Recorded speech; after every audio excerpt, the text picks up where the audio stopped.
Hello, it's a pretty lovely good evening once again, and hope each one of you, as usual, are absolutely fine, happy, and of course in fine spirits. तो बेटे start करेंगे आज के इस particular session में। जैसा कि आप देख रहे हैं इंड एएस 37। अब जहां तक इंड एएस 37 का सवाल है, इस स्टैंडर्ड का ताल्लुक ऑफ कोर्स इससे पहले के लेवल पे आपने जो स्टैंडर्ड करा था एएस 29 उसी से है। यानी कि इंड एएस 37 में और इंड एएस और एग्जिस्टिंग स्टैंडर्ड एएस 29 में जो इससे पहले के लेवल पे आप कर चुके हैं उसमें कोई बहुत ज़्यादा फर्क है ऐसा नहीं है। बहुत मार्जिनल सा डिफरेंस है। इंड एएस 37 में कुछ एक आध नए पॉइंट ऐड हुए, अदरवाइज कोई खास डिफरेंस इसमें नहीं है। Is it clear to you? Number one. अब जहां तक इस पर्टिकुलर स्टैंडर्ड का सवाल है, या आपको मालूम है कि जहां तक इंड एएस 37 हो या एग्जिस्टिंग स्टैंडर्ड एएस 29 हो, इनका ताल्लुक जो है वो प्रोविजन से होता है, कंटिजेंट लायबिलिटी से होता है, कंटिजेंट एसेट से होता है। तो हम कह सकते हैं जहां तक सवाल है प्रोविजंस का, कंटिजेंट लायबिलिटीज का और कंटिजेंट एसेट का, इनसे रिलेटेड तीन स्टैंडर्ड हैं। एक तो इंड एएस 37 जो हम पढ़ रहे हैं, और इंड एएस 37 आपको मालूम है इंटरनेशनल अकाउंटिंग स्टैंडर्ड 37 पर बेस्ड है, और इन तीन टर्म से रिलेटेड एक एग्जिस्टिंग अकाउंटिंग स्टैंडर्ड है एएस 29। अब जहां तक ऑब्जेक्टिव का सवाल है, बिकॉज इस स्टैंडर्ड में हमने तीन मेन चीजें पढ़नी है, तो ये स्टैंडर्ड उन्हीं से रिलेटेड कुछ गाइडलाइंस हमें प्रोवाइड करता है, प्रोविजन से रिलेटेड, कंटिजेंट लायबिलिटी से रिलेटेड और कंटिजेंट एसेट से रिलेटेड। अब लेकिन ये जो तीन टर्म्स हैं, इसका मतलब इस स्टैंडर्ड को समझने के लिए हमें ये तीनों टर्म्स बहुत अच्छी तरीके से मालूम होनी चाहिए। अब जहां तक सवाल है इस पर्टिकुलर स्टैंडर्ड का, तो कुछ एक टर्म्स, हालांकि मुझे मालूम है कि ये तमाम टर्म्स आपको बहुत अच्छी तरह से मालूम है, आप लोग फाइनल लेवल पे आ गए हैं, मुझे आपकी नॉलेज पे किसी भी तरीके का शक या शुबा नहीं है, लेकिन उसके बावजूद भी फिर भी मैं चाहूंगा कि थोड़ा सा ध्यान आप यहां पर दें। मान लेते हैं कि कोई एंटिटी है E1 लिमिटेड। E1 एंटिटी नाम की ये जो एंटिटी है, इस एंटिटी ने कुछ सामान खरीदा किसी सप्लायर से, किसी सप्लायर से हमने सामान खरीदा। Is it clear to you? और मान लेते हैं कि सामान हमने 10 लाख रुपए का खरीदा और क्रेडिट में खरीदा। ये सामान हमने क्रेडिट में खरीदा। हम ये भी मान लेते हैं इस सप्लायर से हमने जो ये सामान खरीदा करंट अकाउंटिंग ईयर के एंड होने से एक आध महीने पहले खरीदा, और हमने सप्लायर को ये कहा कि हम इसकी पेमेंट आपको 2-3 महीने के बाद पे कर देंगे, यानी कि नेक्स्ट ईयर में ही वो पेमेंट होगी, क्योंकि हमने सामान करंट ईयर के खत्म होने से 1-2 महीने पहले खरीदा है। Is it clear to you? अब आपको ये पता लग गया है कि आपने सामान करंट रिपोर्टिंग पीरियड के खत्म होने से पहले खरीदा है, 1-2 महीने पहले खरीदा है, और पेमेंट जो होगी वो नेक्स्ट ईयर में होगी।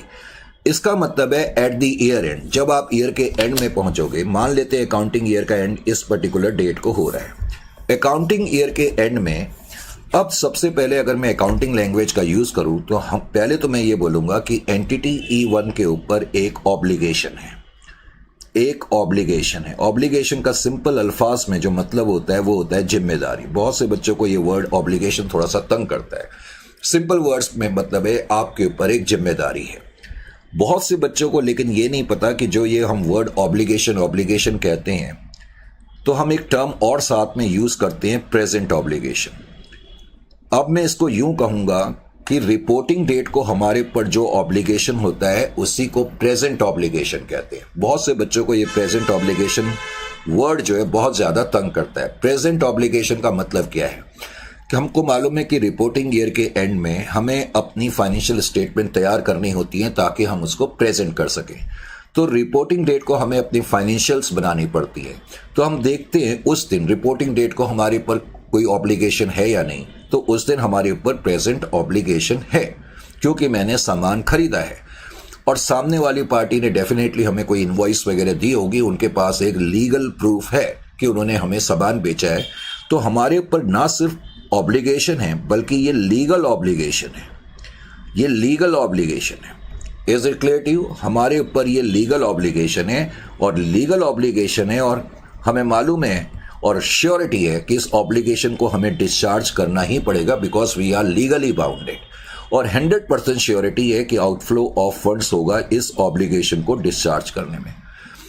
अब मैं आपसे इस लेवल पे पूछना नहीं चाहता, लेकिन अच्छा नहीं लगता क्योंकि आप लोग फाइनल लेवल पे आ चुके हैं, लेकिन फिर भी मैं आपसे पूछने की हिम्मत कर लेता हूं। अब मैंने सब ईयर के एंड में जो ये पैसा सप्लायर को देना है, हमें मालूम है कि हम इसको अपनी लायबिलिटी साइड में, हम जब अपनी फाइनेंशियल स्टेटमेंट को बनाएंगे और ख़ास तौर से जब हम अपनी बैलेंस शीट बनाएंगे तो अपनी बैलेंस शीट में हम यहाँ पर लिखेंगे सप्लायर।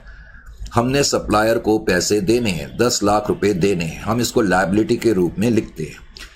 इसका मतलब है कोई भी प्रेजेंट ऑब्लिगेशन हो रिपोर्टिंग डेट को, लीगल ऑब्लिगेशन हो, अब बाद में मैं एक और वर्ड यूज करूंगा कंस्ट्रक्टिव ऑब्लिगेशन, उसके बारे में भी मैं अभी बाद में बताऊंगा। अगर हमारे ऊपर कोई लीगल ऑब्लिगेशन है रिपोर्टिंग डेट को और 100% श्योरिटी है कि पैसा बाहर जाएगा, 100% श्योरिटी है, तो हम उसको लायबिलिटी के रूप में रिकॉग्नाइज अपनी फाइनेंशियल्स में करते ही करते हैं एज ए लायबिलिटी। तुमने तो जितने भी आइटम आप अपनी लायबिलिटी साइड में लिखते हो, जैसे बिल्स पेबल है, लोन्स हैं, इन सब का आपके ऊपर लीगल ऑब्लिगेशन है एंड यू आर 100% श्योर कि इनका आउटफ्लो होगा ही होगा। इनको डिस्चार्ज जब आप करेंगे, पहले तो आपने इनको डिस्चार्ज करना ही करना है, तो 100% यकीन है आपको कि आपका आउटफ्लो ऑफ फंड्स होगा, यहां कोई पशुपेश की गुंजाइश नहीं है।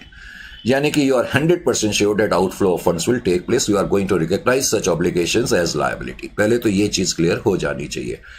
अगर ये चीज क्लियर हो गई है, अभी अभी कुछ लम्हा पहले मैंने आपसे ये भी कहा कि ऑब्लिगेशन हमारे पर दो तरीके से आ सकता है। पहले तो आपको एक चीज और याद रखनी होगी, जो प्रेजेंट ऑब्लिगेशन होता है, जब भी हम वर्ड प्रेजेंट ऑब्लिगेशन की बात करते हैं, यानी कि रिपोर्टिंग डेट के दिन हमारे ऊपर जो जिम्मेदारी है, जिम्मेदारी क्या है? पैसा पे करने की। लेकिन इस जिम्मेदारी का जन्म हमारी पास्ट की किसी क्रिया से होता है। प्रेजेंट ऑब्लिगेशन के पीछे कुछ ना कुछ बैकग्राउंड स्टोरी होती है। वैसे मैं अकाउंटिंग अल्फाज का यूज तो नहीं करना चाहता, लेकिन मैं कर देता हूं। उसको हम बोलते हैं ऑब्लाइजिंग इवेंट। ऑब्लाइजिंग इवेंट यानी कि जो प्रेजेंट ऑब्लिगेशन होता है उसका जन्म आपकी द्वारा करी गई पास्ट की किसी क्रिया से होता है, जिसका रिलेशन इससे है। फॉर एग्जाम्पल, अगर इस केस में मैं आपसे पूछूं ये प्रेजेंट ऑब्लिगेशन क्यों उभरा? क्योंकि आपने सामान क्रेडिट में खरीदा। तो मैं टेक्निकल वर्ड्स में या अकाउंटिंग परिभाषा में बोलूंगा the obligating event is purchase of goods on credit. क्योंकि गुड्स मैंने क्रेडिट में खरीदे, इसीलिए उसकी वजह से मेरे ऊपर यह जिम्मेदारी आ रही है। यानी कि प्रेजेंट ऑब्लिगेशन का ताल्लुक पास्ट में करी गई किसी क्रिया से जरूर होगा। Is it clear to you और नॉट? अगर यहां तक कहानी सही है तो फिर हम आगे बढ़ते हैं। अब मान लेते हैं कोई दूसरी एंटिटी है। अब मान लेते हैं कि कोई E2 नाम की एंटिटी है। अब E2 नाम की एंटिटी ने ईयर 1 में कुछ बोनस पे करा, ईयर 2 में भी कुछ बोनस पे करा, ईयर 3 में भी कुछ बोनस पे करा, ईयर 4 में भी कुछ बोनस पे करा और ईयर 5 में भी कुछ बोनस पे करा है। Is it clear to you? अब मान लेते हैं 6th ईयर स्टार्ट हो गया है। 6th ईयर स्टार्ट हो गया है और 6th ईयर में कंपनी ने बोनस ईयर के एंड तक पे नहीं करा है। ईयर के एंड तक पे नहीं करा है। आप लोग मुझे ये बताओ, क्या एंटिटीज के ऊपर बोनस पे करना कोई लीगल बाउंडेशन है? क्या कोई लीगल जिम्मेदारी है या गवर्नमेंट का उनके ऊपर दबाव है कि आपने बोनस अपने एम्प्लॉयज को पे करना ही करना है? आंसर है नो। किसी भी एंटिटी के ऊपर इस तरीके का कोई दबाव नहीं है कि हमने अपने एम्प्लॉयज को बोनस देना है। वो एक अलग मैटर है कि एंटिटीज अपने एम्प्लॉयज को बोनस समय समय पर कई मर्तबा देती रहती है, हालांकि उसमें कोई रेगुलरिटी नहीं होती है। Is it clear to you? लेकिन इस एंटिटी ने बड़ी रेगुलरिटी के साथ ईयर 1 में, 2 में, 3 में, 4 में और 5 में बोनस पे करा है, बावजूद इसके कि उनके ऊपर कोई लीगल बाउंडेशन, कोई लीगल जिम्मेदारी नहीं है। अब मैंने कहा कि 6th ईयर है और 6th ईयर का ये एंड हो चुका है। 6th ईयर के एंड तक कंपनी ने बोनस पे नहीं करा है। अब मुझे ये बताओ, आप लोग मुझे ये बताओ, क्या बोनस पे करने का ऑब्लिगेशन ईयर के एंड में हमारी एंटिटी के ऊपर है या नहीं है?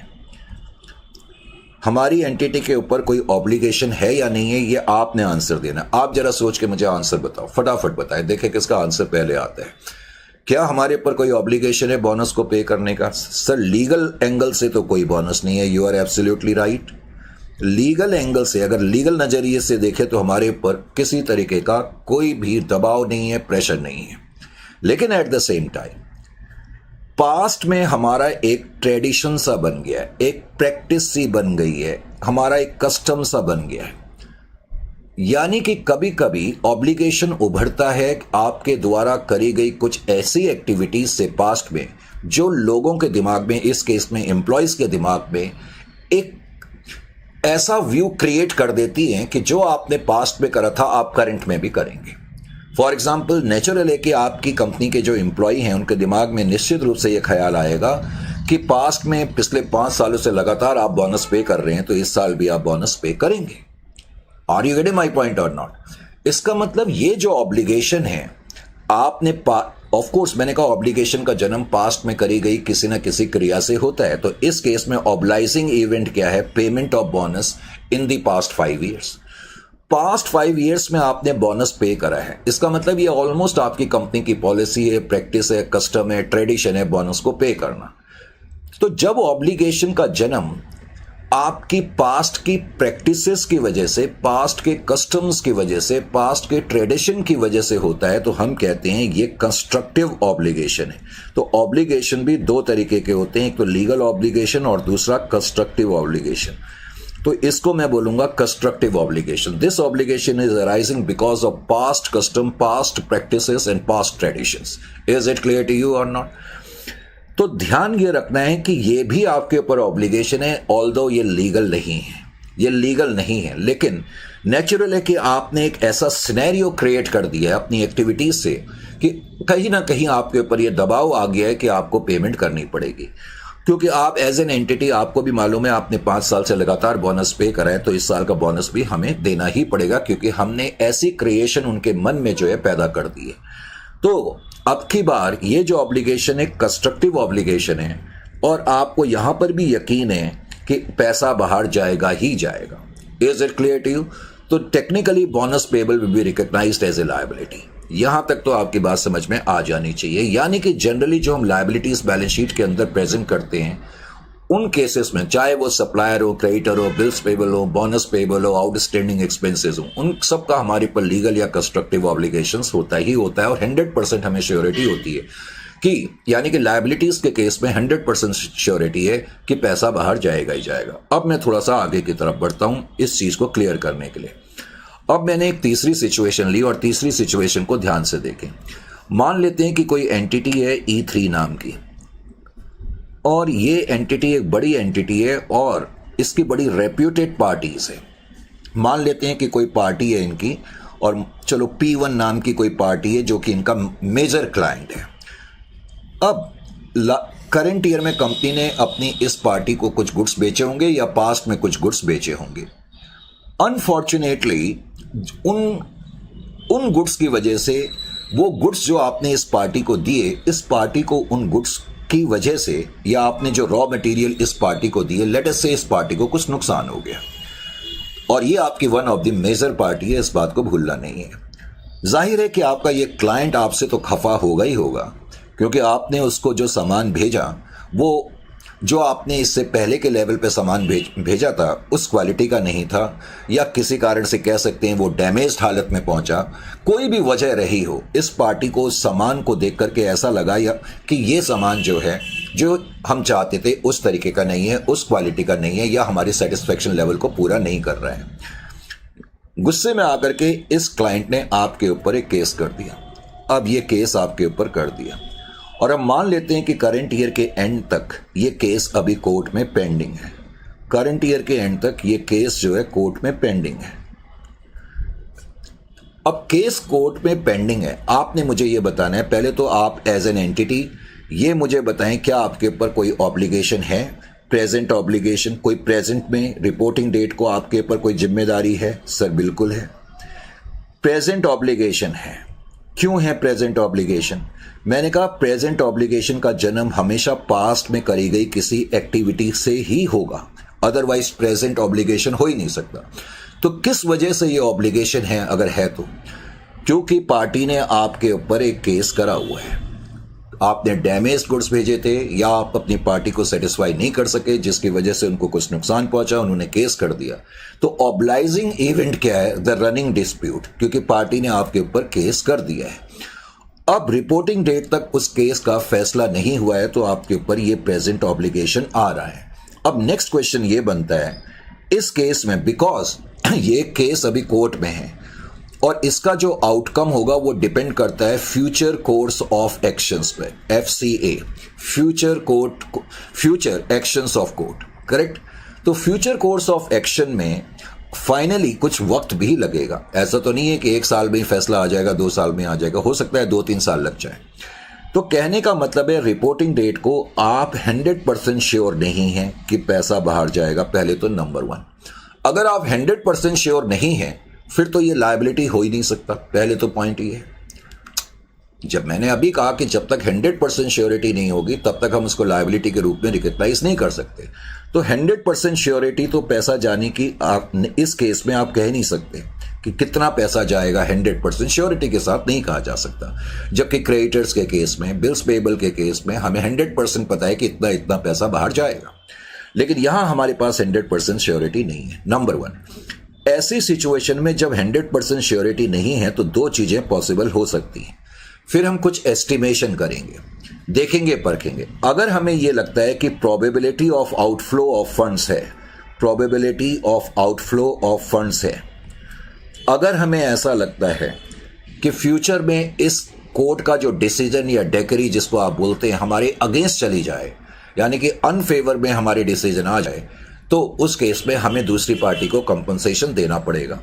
तो अगर आपको ऐसा लगता है कि ज़्यादा चांसेस हैं कि केस हमारे अगेंस्ट जाएगा जिसकी वजह से हमें कंपनसेट करना पड़ेगा, यानी कि probability of outflow of funds है, अगर आपको ऐसा लगता है तो तब आप इसके लिए क्या करेंगे, एक प्रोविजन बनाएंगे।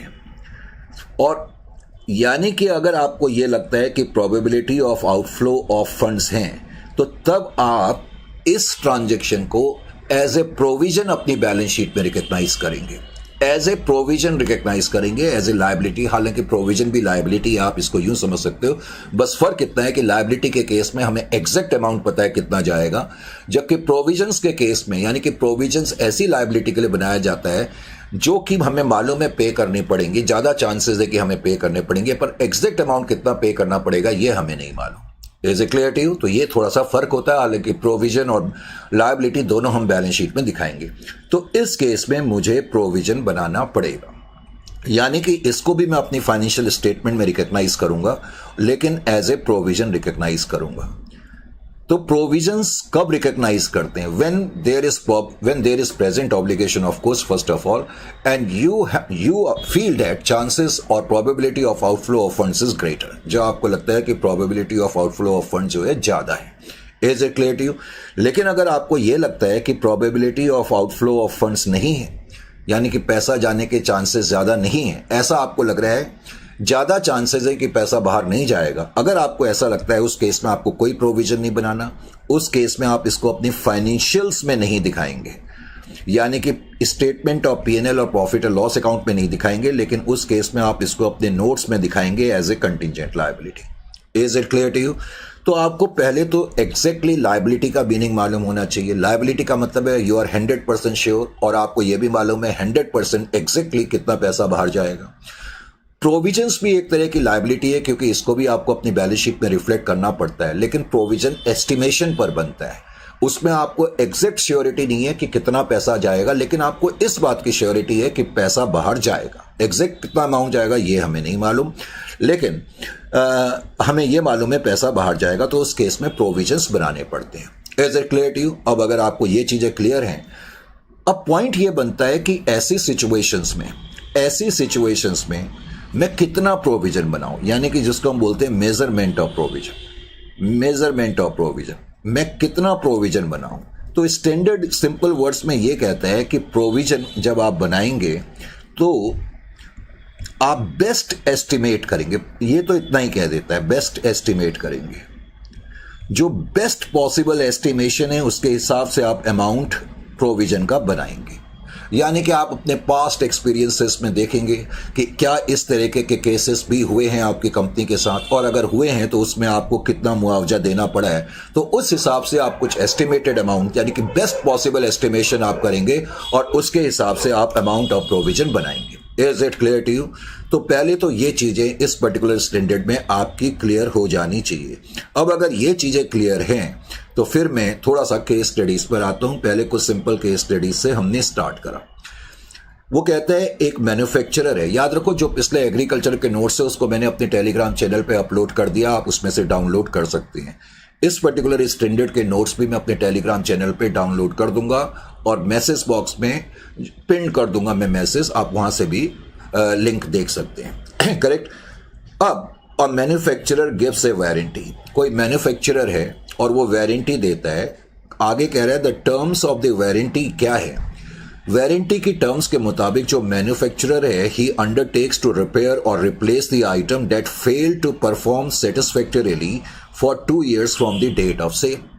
तो कोई मैन्युफैक्चरर है जब वो सामान बेचता है तो उसके साथ वो वारंटी भी देता है, और वारंटी ये है कि आने वाले 2 साल तक मैं इस पार्ट को रिप्लेस कर दूंगा अगर ये डिफेक्टिव हुआ या आपके सेटिस्फैक्शन पे नहीं आया। आगे कहता है at the end of the reporting period a provision of 60,000 has been recognised. वो कह रहा है ईयर के एंड में हमने 60,000 का प्रोविजन रिकग्नाइज करा। फिर कहता है the provision has not been discounted as the effect of discounting is not material. अब तुम्हें तो यहां क्वेश्चन में भी दे दिया कि कितना प्रोविजन हमने रिकग्नाइज करा है।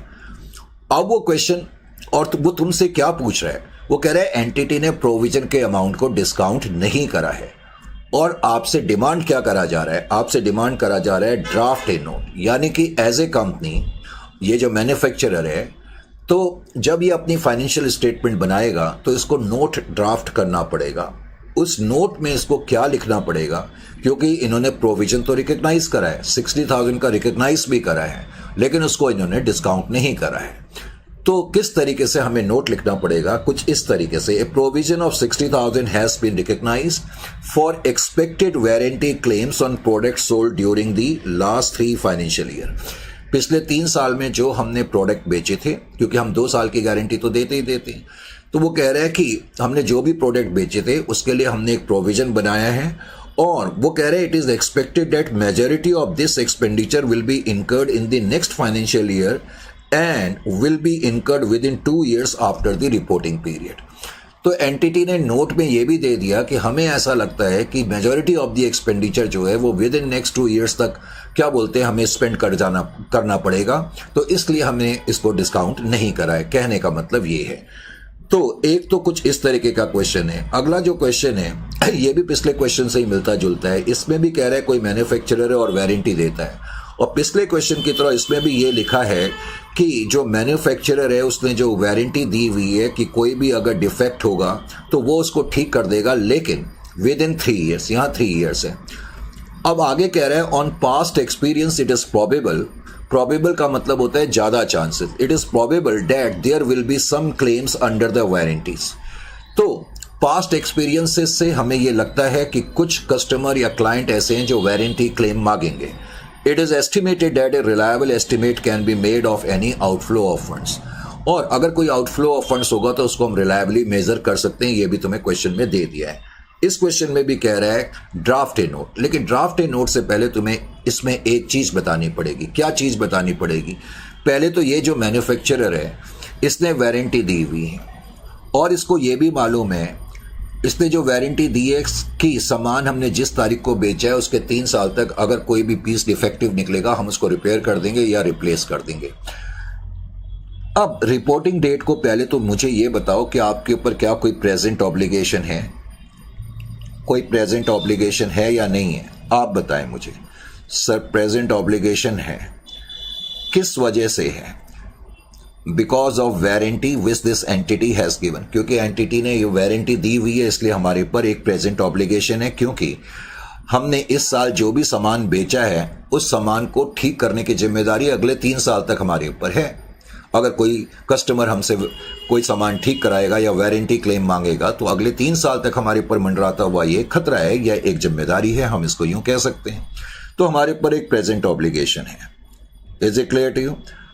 अब प्रेजेंट ऑब्लिगेशन तो है, यानी कि इस केस में सबसे पहले तो आपको ये, आप जब आप लिखेंगे तो आपने पहले तो ये लिखना है present obligation as a result of past obligating event.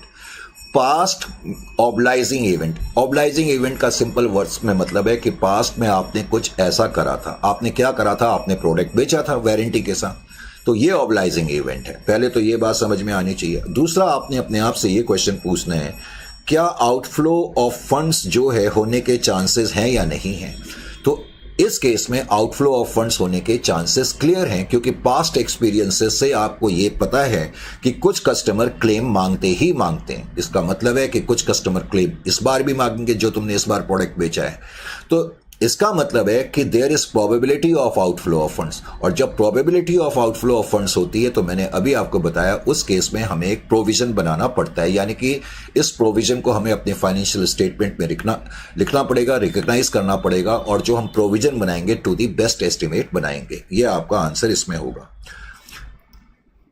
Third में कहते हैं कि कोई रिटेल स्टोर है और उसकी पॉलिसी है रिफंड करने की टू द कस्टमर जो कि डिससेटिस्फाइड है। हालांकि उसके ऊपर कोई लीगल ऑब्लिगेशन नहीं है, लेकिन रिटेलर की ये पॉलिसी है रिफंड करने की, लेकिन उस क्वेश्चन में ही लिखा है कि उसके ऊपर कोई लीगल ऑब्लिगेशन लेकिन नहीं है।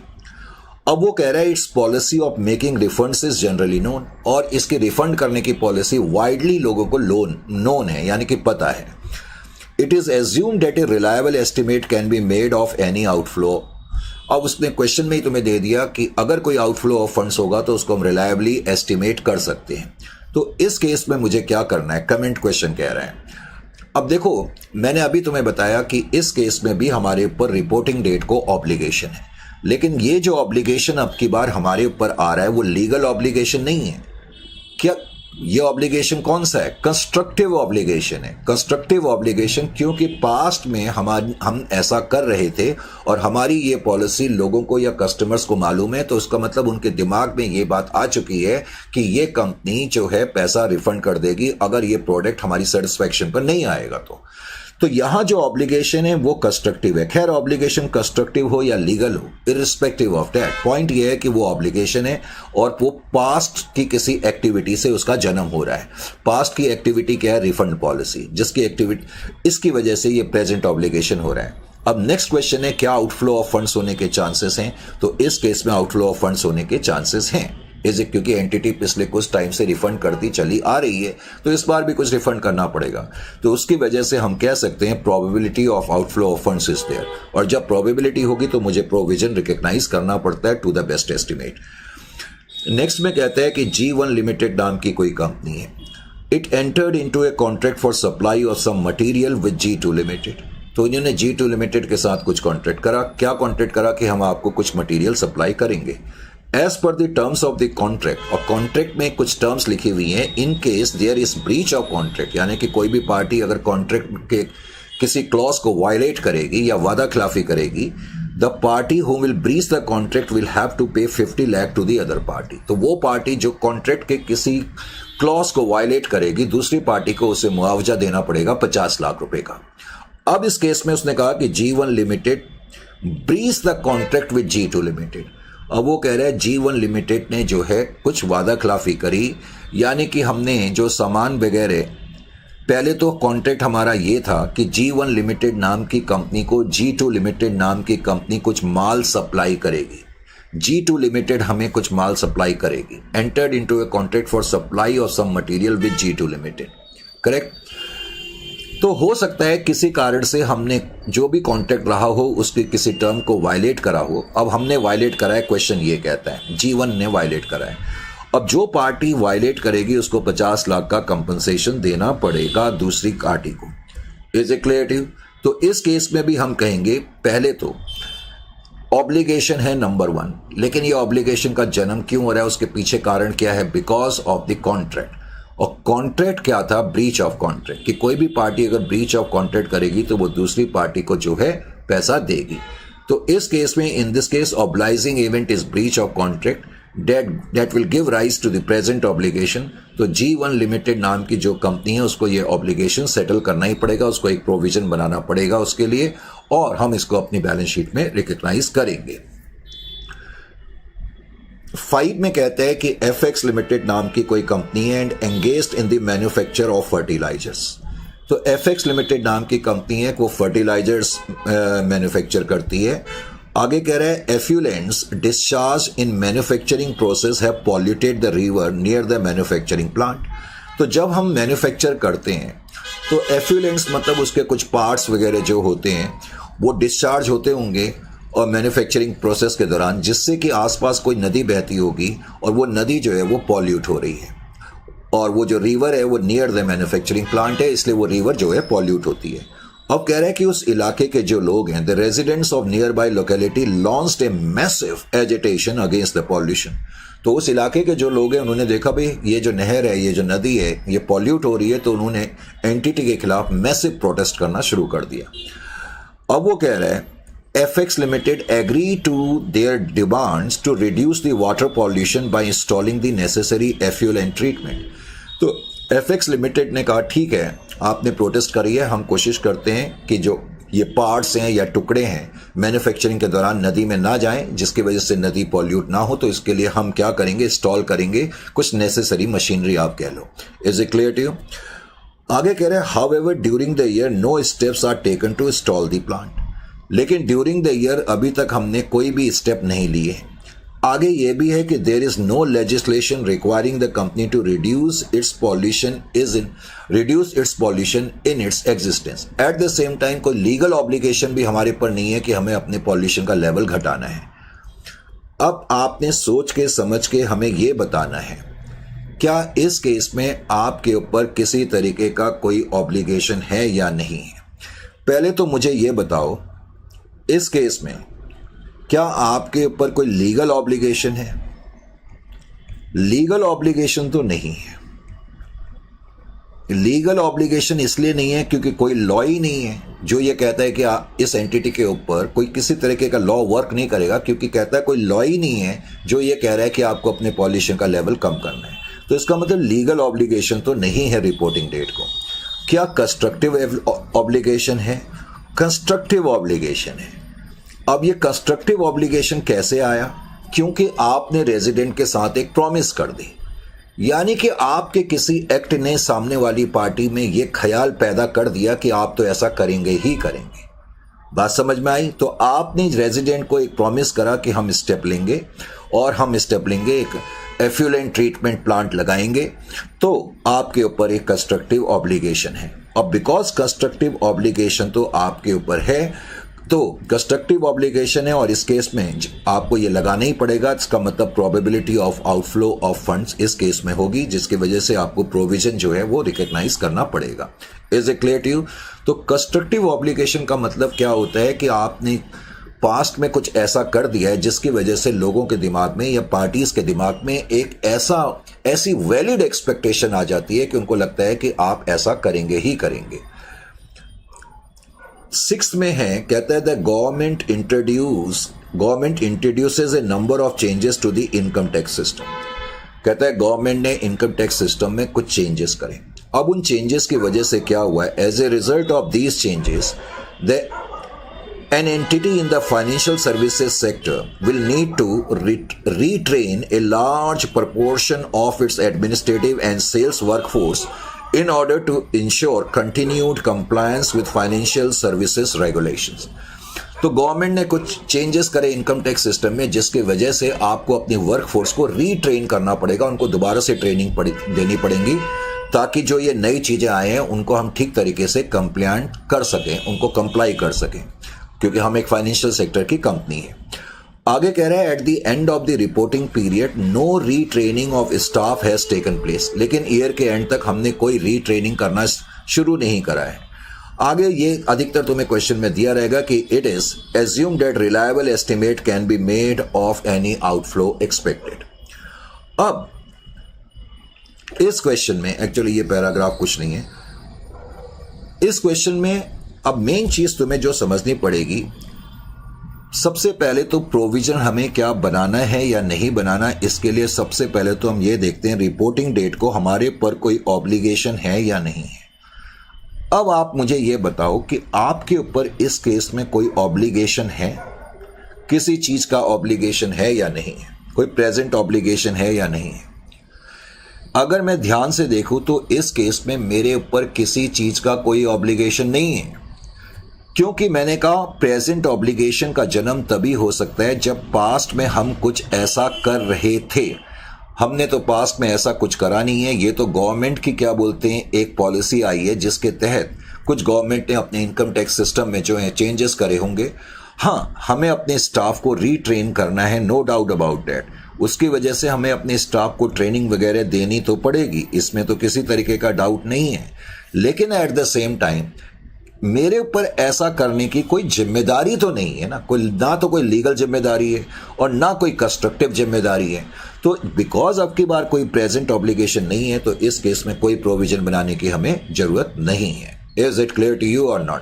क्योंकि गवर्नमेंट ने क्या करा है, अभी सिर्फ इस सिस्टम को क्या बोलते हैं, इंट्रोड्यूस करा है। गवर्नमेंट ने कोई ऐसा लॉ नहीं बनाया कि आपको रिट्रेन करना ही करना है। तो इसकी वजह से मेरे ऊपर किसी तरीके का अभी कोई ऑब्लिगेशन इस केस में नहीं है। There is no present obligation in this particular case, so therefore there is no probability of outflow of funds. जब ऑब्लिगेशन ही नहीं होगा तो no question of recognising any provision. Seventh में कहता है लीगल सेवंथ में कह रहा है under new legislation policy an entity is required to fit smoke filters to the factory by September 30th of 26। अब इस क्वेश्चन में क्या कह रहा है कि बाय 30th September 2026 तक एंटिटी इज रिक्वायर्ड, क्योंकि कोई नया लेजिस्लेशन आया होगा। उस नया लेजिस्लेशन का मतलब है कि पार्लियामेंट में, लेजिस्लेटिव असेंबली में कोई बिल पास करा होगा, कोई नया एक्ट बना होगा जिसके तहत entity is required to actually fit smoke filters. तो एंटिटी जो है उनको स्मोक फिल्टर्स जो हैं वो लगाने पड़ेंगे। पॉल्यूशन कम करने के लिए हो सकता है कि कोई नया एक्ट हम लेकर के आए हों, लेकिन उसने कहा है कि ये जो फिल्टर्स लगाना जरूरी होगा ये 30 सितंबर 26 से ये नियम जो है लागू होगा।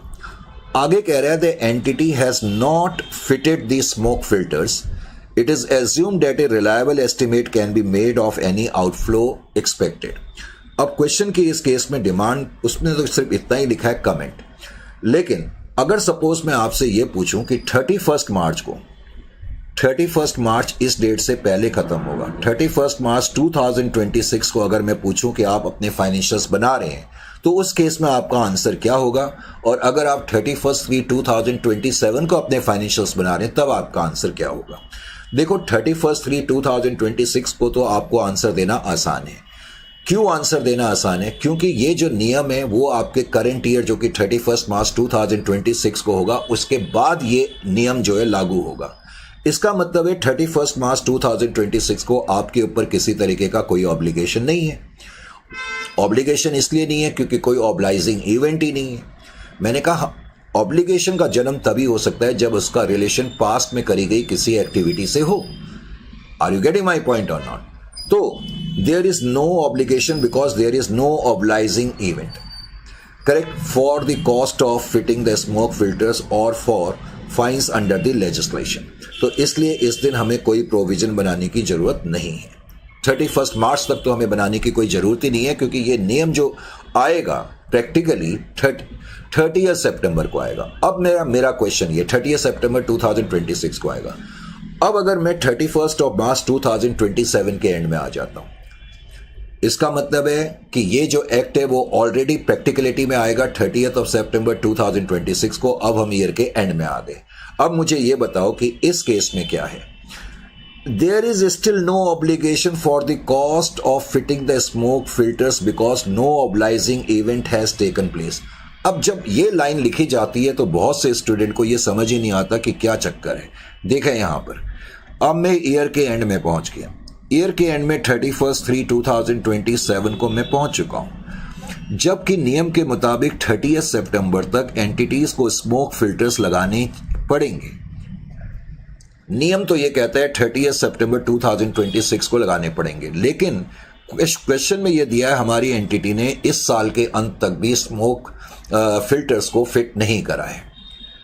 अब पॉइंट ये बनता है कि हमने स्मोक फिल्टर्स को फिट नहीं करा है, तो क्या मेरे पर कोई ऑब्लिगेशन है या नहीं है? कोई मेरे पर ऑब्लिगेशन है या नहीं है?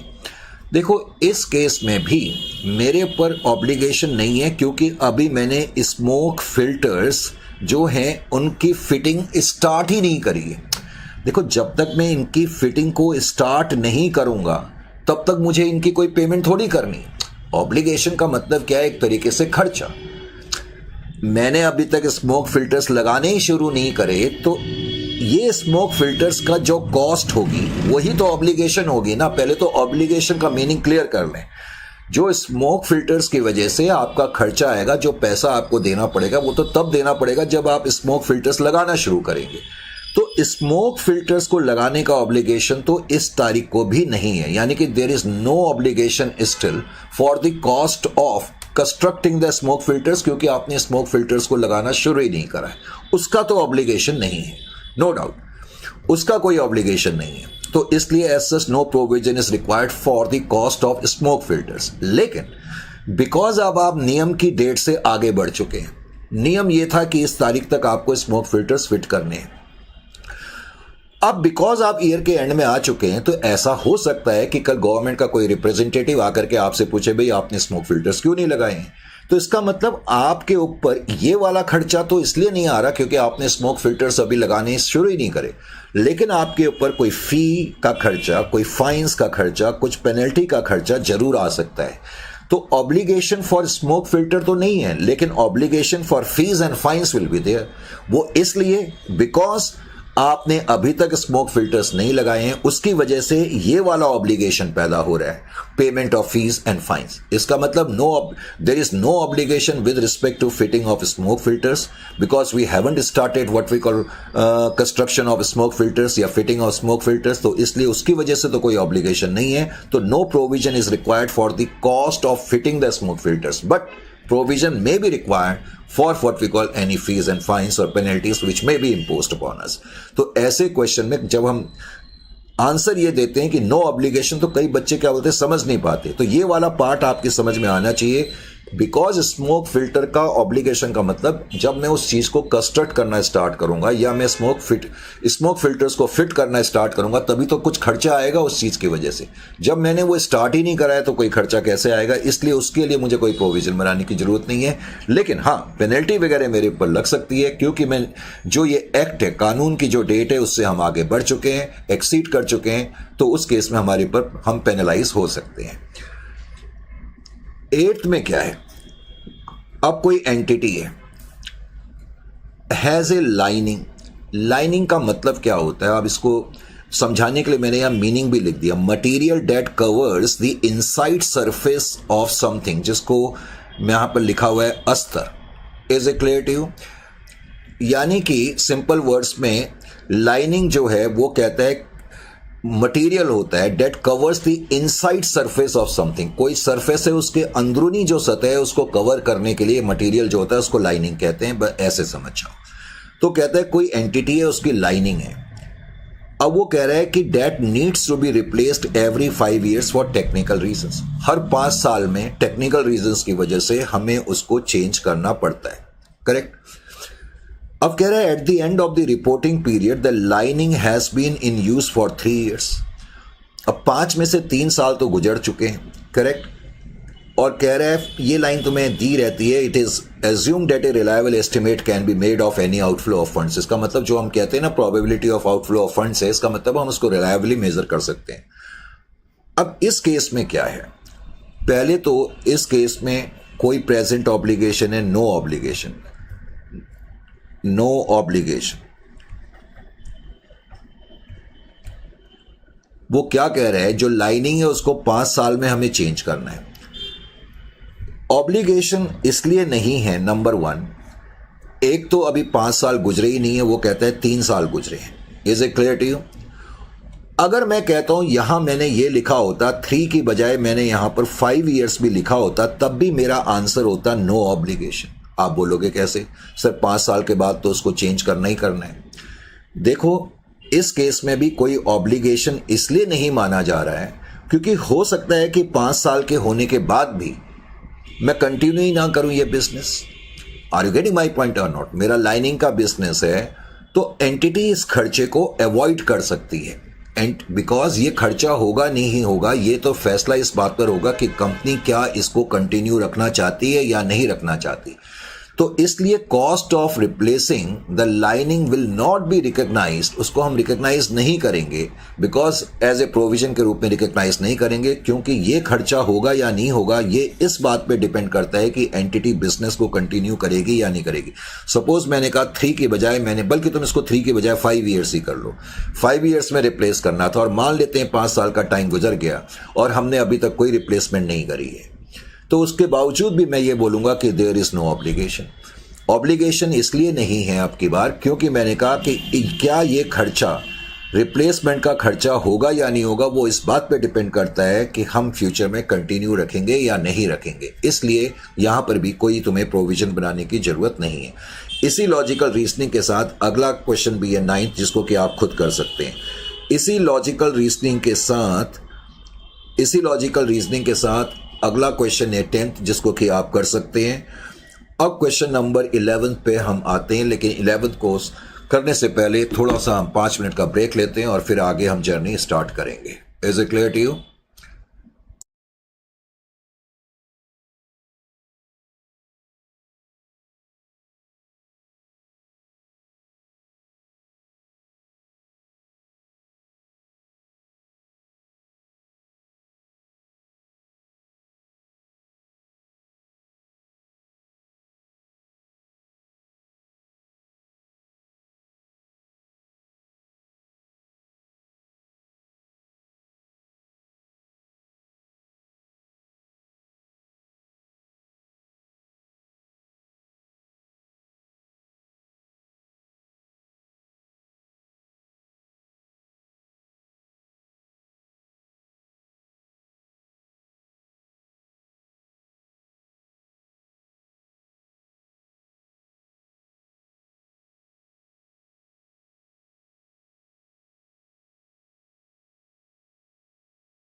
सो वेलकम अगेन।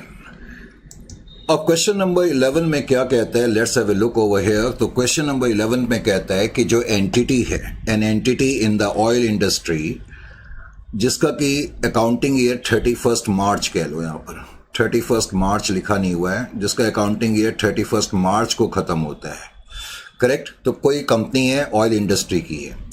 आगे कहता है कॉजेज कंटामिनेशन। कंटामिनेशन का मतलब है कि वो मैला कर देती है, गंदा करती है। तो entity in the oil rig industry में है और कहता है कि जब वो कंटेमिनेट कर देती है but cleans up only when required to do so under the laws of the particular country in which it operates. लेकिन वो क्लीन अप भी तब करती है। देखो, रिग्स जो होते हैं, रिग्स का मतलब एक स्ट्रक्चर होता है। जैसे बहुत सी कंपनी जो ऑयल इंडस्ट्री में होती हैं, जब समुद्र में जाके ऑयल को एक्सट्रैक्ट करती हैं तो एक्सट्रैक्ट करने से पहले उनको रिग्स बनाने पड़ते हैं, कस्टर्ड करने पड़ते हैं, करेक्ट। रिग्स को और सिंपल भाषा में कह दो कि अब इसको कैसे कहा जाए, जैसे मालगाड़ी होती है ना, रेलगाड़ी मालगाड़ी, ऐसे मालवाहक पानी का जहाज जो होता है एक तरीके से वो रिग होता है। तो हमें कोई स्ट्रक्चर्स बनाने पड़ते हैं अब इसको ऑयल को एक्सट्रैक्ट करने के लिए, उसको रिग्स कहा जाता है। अब वो कह रहा है one country in which it operates has had no legislation requiring cleaning up an entity has been contaminating land in that country for several years। अब कह रहे हैं जिस कंट्री में ये एंटिटी जो है ऑयल रिग्स कस्टर्ड करती है, ऑफ कोर्स ऑयल को एक्सट्रैक्ट करने के लिए, तो ये कंटामिनेट तो कर रही है लेकिन वहाँ कोई लॉ नहीं है। वो कह रहा है वहाँ कोई लॉ नहीं है। अब आगे कह रहा है as a 31 March 2026 it is virtually certain that a draft law requiring cleaning up of land already contaminated will be enacted shortly। लेकिन 31 मार्च 2026 को हमें ये लगता है कि अब लॉ जो है वो बन जाएगा और जितनी भी लैंड हमने अभी तक कंटामिनेट करी है उसको हमें क्लीन अप करना पड़ेगा।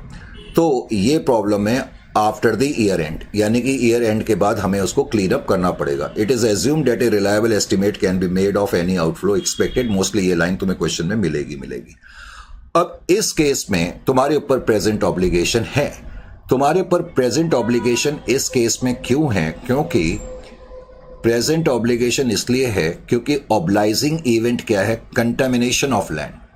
आप कंटेमिनेट कर रहे थे जमीन को, करेक्ट। तो रिग्स आप कस्टर्ड करते थे, तो रिग्स कस्टर्ड करने के लिए जो आसपास के समुद्र की ज़मीन वगैरह होती होगी वहाँ पर वो लैंड जो थी वो कंटामिनेट हो रही थी। तो कंटामिनेशन की वजह से आपके ऊपर जो है प्रेजेंट ऑब्लिगेशन आ रहा है और अब तो लीगल रिक्वायरमेंट हो गई है, तो इसलिए आपके ऊपर प्रेजेंट ऑब्लिगेशन है। और बिकॉज आपने लैंड को कंटामिनेट करा हुआ है तो लैंड को क्लीन करने की कॉस्ट आप एस्टिमेट करेंगे और उसके लिए आप रेलिवेंट प्रोविजन बनाएंगे। Is it clear to you? अब यहां पर देखो, यहां पर भी कह रहा है कोई एंटिटी ऑयल इंडस्ट्री में है और उसका अकाउंटिंग ईयर 31 मार्च को खत्म होता है। अब यहां पर भी कह रहा है कि it causes contamination and operates in a country where there is no environmental legislation. वहां कोई इन्वायरमेंटल लेजिस्लेशन नहीं है। However, the entity has a widely published environmental policy in which it undertakes to clean up contamination that it causes. An entity has a record of honoring the published policy। क्या मतलब हो गया इसका? इस case में भी कह रहे हैं एंटिटी कंटामिनेट कर रही है, इस क्वेश्चन में भी कह रहे हैं कि वहां कोई लॉ नहीं है। लेकिन फर्क क्या है कि इस केस में कंपनी जो है उनकी एक पॉलिसी है कि जो भी हमने कंटामिनेट करा है उसको हम क्लीन अप करेंगे और कंपनी ने पास्ट में अपनी इस प्रॉमिस को ऑनर करके रखा हुआ है। इसका मतलब पास्ट में जो हमारी ये पॉलिसी है क्लीन करने की, हम कह सकते हैं हमारे इस कंडक्ट की वजह से एक व्यू पैदा हो गया है कि इस साल भी जो है हम कंटामिनेट करी हुई लैंड को जो है साफ करेंगे। तो इसका मतलब है यहाँ हमारे ऊपर ऑब्लिगेशन तो है, लीगल ऑब्लिगेशन नहीं है, ये कंस्ट्रक्टिव ऑब्लिगेशन है क्योंकि हमारा कंडक्ट है। वो कह रहे लीगल ऑब्लिगेशन तो है ही नहीं क्योंकि कोई लॉ है नहीं, लेकिन कंपनी की ये पॉलिसी पब्लिश्ड है और कंपनी उसको ऑनर भी कर रही है, जिसका मतलब ये कंस्ट्रक्टिव ऑब्लिगेशन है। तो जो भी कॉस्ट लगेगी उसको साफ करने में उसको हमें एस्टिमेट करना पड़ेगा और उतने का हमें प्रोविजन इस केस में बनाना पड़ेगा। Is it clear to you? 13th में कह रहा है कंटामिनेटेड, ये तो खैर छोड़ो, आगे नीचे कह रहा है इस केस में an entity operates an offshore oil field. अब ऑफ शोर ऑयल फील्ड क्या होता है, जैसे कि ये समुद्र है, ठीक है जी। अब ये समुद्र का जो किनारा होता है, तो वो क्या कह रहा है, an entity operates an offshore oil field, यानी कि हम समुद्र के अंदर जाकर के कुछ कंस्ट्रक्शन वगैरह करते होंगे किनारे से अंदर, offshore, correct, where its licensing agreement requires it to remove the oil rig at the end of the production and restore the seabed. अब क्या है कि जब ऑयल निकालने के लिए जनरली कंपनीज क्या करती हैं, समुद्र के कुछ किनारे या थोड़ा सा समुद्र के आसपास जाकर के हम वहाँ रिग्स या स्ट्रक्चर्स कंस्ट्रक्ट करते हैं, हम स्ट्रक्चर्स बनाते हैं। अभी अभी मैंने कहा कि ये जो स्ट्रक्चर्स बनाते हैं, इन जनरली इन स्ट्रक्चर्स को ही हम रिग्स कहते हैं। ये बड़े बड़े एक तरीके के प्लेटफॉर्म्स होते हैं जो ऑयल एक्सट्रैक्शन के लिए यूज़ करे जाते हैं। तो वो कहते हैं एंटिटी का जो लाइसेंसिंग एग्रीमेंट है वो ये कहता है कि जो भी तुमने रिग्स कंस्ट्रक्ट करे हैं, जो भी रिग्स तुमने कंस्ट्रक्ट करे हैं, उनको तुम्हें हटाना पड़ेगा आफ्टर द प्रोडक्शन। तो प्रोडक्शन के बाद अपने रिग्स को तुम्हें हटाना पड़ेगा, एक तो ये चीज़ है, और दूसरा आपको सी बेड को रेस्टोर करना पड़ेगा। सी बेड को आपको रेस्टोर करना पड़ेगा, जो आसपास की समुद्र की ज़मीन है, सी बेड, उसको आपको दोबारा से ओरिजिनल लेवल पे लाना पड़ेगा। तो ऑब्लिगेशन क्या है, लाइसेंसिंग एग्रीमेंट के मुताबिक एंटिटी को एक तो ऑयल रिग को रिमूव करना पड़ेगा eight the end of the production, एक तो ये है लाइसेंसिंग एग्रीमेंट के मुताबिक, और हमने सी बेड को भी रेस्टोर करना है, दूसरा हमारे ऊपर एक तरीके से एग्रीमेंट के मुताबिक ऑब्लिगेशन ये है। आगे कह रहा है 90% of the eventual cost related to removal of oil rig. वो कह रहा है जो 90% ऑफ द कॉस्ट है, 90% of the eventual cost related to removal of oil rig and restoration of damage cost by building it, and 10% arises through the extraction of oil. अब वो क्या कह रहा है, इस पॉइंट को समझना जरूरी है। वो कह रहा है रिग को हटाने की जो कॉस्ट है, रिग को रिमूव करने की जो कॉस्ट है, and restoration of sea bed को, restoration of sea bed, just wait, restoration of sea bed, sea bed, ये जो दो कॉस्ट हैं, एक तो रिग को रिमूव करने की और सी बेड को रेस्टोर करने की, वो कह रहा है जो भी हमारी टोटल कॉस्ट बनती है, टोटल कॉस्ट, खर्चा जो बनता है, वैसे खर्चा 3 चीजों का बनता है, वो कह रहे हैं। एक तो इन 2 चीजों का, मैंने कहा ऑयल रिग्स को हटाने का, सी बेड को रेस्टोर करने का, और कह रहा है and 10% arises through the extraction of oil, और ऑयल को एक्सट्रैक्ट करने का कुछ खर्चा, ऑयल एक्सट्रैक्शन, 3 चीजों का खर्चा है। वो कह रहा है टोटल जो ये 100% खर्चा है, इसमें से 90% खर्चा तो रिलेट करता है रिग को हटाने के लिए और रेस्टोरेशन ऑफ सी बेड का, और जो बचा हुआ 10% का खर्चा है वो ऑयल रिग, वो ऑयल एक्सट्रैक्शन से रिलेटेड है। ये उसने हमें बताया। ये लाइन का मतलब पहले तो समझना जरूरी है। 90% of the eventual cost relate to the removal of the oil rig and restoration of damage caused by building it, and 10% arising through the extraction of the oil. अब वो क्या कह रहा है, at the end of the reporting period the rig has been constructed. अब उसने एक चीज ये बताई कि जब ईयर का एंड हुआ तो हमने रिग तो कंस्ट्रक्ट कर दिया, हमने रिग तो कंस्ट्रक्ट कर दिया है, लेकिन कह रहा है हमने कोई ऑयल निकाला ही नहीं है, हमने कोई ऑयल निकाला ही नहीं है। अब जब मैं रिग कंस्ट्रक्ट करूंगा तो उससे 2 चीजें होंगी, एक तो मैंने रिग तो कंस्ट्रक्ट कराई है, और आसपास का जो सी बेड है, डेफिनेटली रिग को कंस्ट्रक्ट करने की वजह से सी बेड पे भी कुछ असर पड़ेगा। अब उसने कहा लेकिन ऑयल हमने निकाला नहीं है, और ये लाइन मैंने कहा कंफ्यूज करने के लिए दी रहती है। It is assumed that reliable estimate can be made of any outflow of funds. अब आप मुझे ये बताएं इस क्वेश्चन में आपका आंसर क्या होगा। देखो अब ईयर के एंड में जब हम पहुंचेंगे तो मुझे बताओ, निश्चित रूप से प्रेजेंट ऑब्लिगेशन इस केस में है, क्योंकि जो लाइसेंसिंग एग्रीमेंट है उसके मुताबिक मैंने कहा कि हमें अपने, एक तो जो हमने रिग कंस्ट्रक्ट करा है, एक तो रिग को रिमूव करना पड़ेगा, हटाना पड़ेगा, सी बेड को हमें रेस्टोर करना पड़ेगा, करेक्ट। और इसका मतलब पहले तो यह है कि ईयर के एंड में रिमूव करने का खर्चा और सी बेड को क्या बोलते हैं रेस्टोर करने का कुछ खर्चा लगेगा, करेक्ट। तो उसके लिए हमें प्रोविजन बनाना पड़ेगा, no doubt about that, correct. जो भी कॉस्ट हमारी लगेगी, मैंने कहा कॉस्ट वैसे 3 चीज़ों से रिलेटेड है। एक तो ऑयल रिग को रिमूव करने की, सी बेड को रेस्टोर करने की, और ऑयल को एक्सट्रैक्ट करने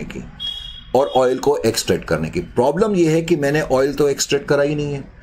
तो मेरा कहने का मतलब जो भी इवेंचुअल कॉस्ट हम एस्टिमेट करेंगे इन 3 चीज की, उसका जो 90% है उसके लिए मुझे प्रोविजन बनाना पड़ेगा, क्योंकि इन तीनों चीजों के लिए जो टोटल 100% कॉस्ट है उसमें से 90% का ऑब्लिगेशन है, क्योंकि हमने रिग कस्टर्ड करा है वो हटाना पड़ेगा, सी बेड को हमें रिस्टोर करना पड़ेगा, ऑयल हमने एक्सट्रैक्ट ही नहीं करा है तो इसलिए उसके लिए कोई ऑब्लिगेशन नहीं है। इसलिए मुझे प्रोविजन अल्टीमेटली बनाना पड़ेगा for 90% of the eventual cost. Is it clear to you? ये आपका आंसर इस केस में होगा। केस 14 में कह रहा है एक वेडिंग हुई 26-27 में। अनफॉर्चुनेटली उस वेडिंग में 10 पीपल जो है दुनिया से आउट हो गए क्योंकि फूड पॉइजनिंग हो गई। अब वो कह रहा है फूड पॉइजनिंग जो हुई from product sold by the entity ने ये प्रोडक्ट सोल्ड करे थे जिसकी वजह से फूड पॉइजनिंग हुई है। अब वो कह रहे हैं legal proceedings are started seeking damages from the entity but it disputes the liability. अब हमारी एंटिटी की वजह से क्या बोलते हैं ऐसा हुआ क्योंकि फूड हमने सप्लाई करा था, तो हमारे ऊपर केस डाल दिया गया। अब कह रहे हैं up to the date of approval of financial statement for the year ended 31st of March 2027, वो कह रहा है it is probable that the entity will not be found liable. यानी कि जब हमारा पहला साल खत्म हुआ 31/3/2027 को, तो उस वक्त तो हमें यह लग रहा है कि हमारे खिलाफ क्या एंटिटी को लायबल नहीं माना जाएगा। उस वक्त हमें यह लग रहा है 31 मार्च 2027 को, तो आपका आंसर यहां पर यह हो जाएगा कि आपके ऊपर कोई ऑब्लिगेशन नहीं है। क्यों नहीं है? क्योंकि on the basis of evidence available financial statement were approved, there is no obligation as a result of past events. यानी कि कोई प्रेजेंट ऑब्लिगेशन 31 मार्च 2027 होना चाहिए, ये 26 लिखा है, 31 मार्च 2027 को आपके ऊपर कोई भी ऑब्लिगेशन नहीं है। Is it clear to you? So no provision is recognised. हाँ, तुम इसको कंटिंजेंट लायबिलिटी के रूप में डिस्क्लोज कर सकते हो। Is it clear to you? क्योंकि मैंने कहा जब आपको मालूम है probability of outflow of funds नहीं है तो उस केस में आप उसको कंटिंजेंट लायबिलिटी के रूप में डिस्क्लोज कर सकते हो। लेकिन 31 मार्च 2028 को उसने आगे कहानी बयान करी, कह रहा है however when the entity prepares the financial statement for the year ended 31 of March 2028, its lawyer advised that owing to developments in the case, it is probable that entity will be found liable. अब उनके lawyer कहते हैं 31 मार्च को company के जो lawyers हैं उन्होंने company को एडवाइस दी, यानी एंटिटी को एडवाइस दी कि आप लायबल हो सकते हैं। इसका मतलब 31 मार्च 2028 को हमारे ऊपर प्रेजेंट ऑब्लिगेशन आ जाएगा क्योंकि हमारी वजह से फूड पॉइजनिंग हुई थी। Is it clear to you? तो ऑब्लिगेशन है, और जो एविडेंस अवेलेबल है उसके आधार पर यह कहा जा सकता है कि आउटफ्लो ऑफ फंड्स होगा, यानी कि प्रोबेबिलिटी ऑफ आउट फंड्स होगा। तो इसका मतलब है प्रोविजन हमें बनाना पड़ेगा, of course to the best estimate. वैसे तो मैंने कहा मैं बहुत कम क्वेश्चंस के आगे इंपॉर्टेंट लिखता हूं। अब इस क्वेश्चन के आगे मैंने इंपॉर्टेंट लिखा है तो आपको इसका ध्यान देना पड़ेगा। वो कह रहे हैं X chemical limited is operating in the vicinity of a river since 20 years. पिछले 20 साल से एक्स केमिकल लिमिटेड नाम की कोई कंपनी है जो ऑपरेट कर रही है एक नदी के किनारे। अब कह रहे हैं नदी के किनारे जो कम्युनिटी रहती है वो क्लेम कर रही है कि कंपनी के जो ऑपरेशन है वो ड्रिंकिंग वाटर को कंटामिनेट कर रहे हैं, खराब कर रहे हैं, मैला कर रहे हैं। आगे कहता है x chemical limited has received A notice from the government environmental agency that official investigation will be made into the claims of pollution caused by the entity. अब एंटिटी को जो है इन्वेस्टिगेटिव एजेंसी से, जो एनवायरमेंटल एजेंसी से, वहां से एक नोटिस मिला कि हम इन्वेस्टिगेट करेंगे लोगों के क्लेम्स पर, जो कम्युनिटी क्लेम कर रही है कि आप कंटेमिनेट कर रही है, हम जो है उसको इन्वेस्टिगेट करेंगे। और उसमें यह भी कहा गया है कि अगर आप if it is found that X chemical limited has caused contamination then penalties and fines will be levied on it, और तब हम आपके ऊपर फीस और फाइन्स लगाएंगे। अब कह रहे हैं X chemical limited believes that it has implemented all the environmental safety measures, correct, and it is unlikely to cause pollution. और जो कंपनी है लेकिन उसको लगता है कि हमने रिक्वायर्ड इन्वायरमेंटल सेफ्टी मेजर्स ले लिए हैं और बहुत कम चांसेस हैं कि अब पॉल्यूशन होगा। लेकिन आगे कह रहा है neither management nor external experts are able to assess X chemical's responsibility until the investigation has completed. लेकिन मैनेजमेंट भी और जो हमने कुछ एक्सटर्नल एक्सपर्ट्स को हायर करा होगा, हम ठीक तरीके से ये नहीं पता कर पा रहे हैं कि हमारे ऊपर, कंपनी के ऊपर बेसिकली क्या रिस्पॉन्सिबिलिटी आएगी। Is it clear to you? अब इस केस में क्या है कि पहले तो एविडेंस है वो does not support a conclusion that A present obligation exist, क्योंकि जो एविडेंस है उसके आधार पर यह नहीं कहा जा सकता कि हमारे पर कोई प्रेजेंट ऑब्लिगेशन है। Are you getting my point? अभी हमारे पर कोई प्रेजेंट ऑब्लिगेशन नहीं है। However there is a possible obligation which exist will be confirmed by completion of investigation. लेकिन एक ऐसी पॉसिबिलिटी है कि हमारे ऊपर ऑब्लिगेशन आ सकता है। अभी ऑब्लिगेशन तो नहीं है, लेकिन एक पॉसिबिलिटी है, क्योंकि अभी इन्वेस्टिगेशन प्रोसीडिंग्स होंगी। इन्वेस्टिगेशन प्रोसीडिंग्स होंगी तो हमारे ऊपर फीस एंड पेनल्टीज जो हैं वो इम्पोज करी जा सकती हैं। तो ध्यान ये रखना है कि जब आपके ऊपर प्रेजेंट ऑब्लिगेशन नहीं है लेकिन पॉसिबिलिटी है कि ऐसा हो सकता है, तो उस केस में मैंने कहा उसको कंटिंजेंट लायबिलिटी के रूप में दिखाया जाता है। Is it clear to you और नॉट? सिंपल वर्ड्स में ऑब्लिगेशन, प्रेजेंट ऑब्लिगेशन नहीं है लेकिन एक पॉसिबल ऑब्लिगेशन है।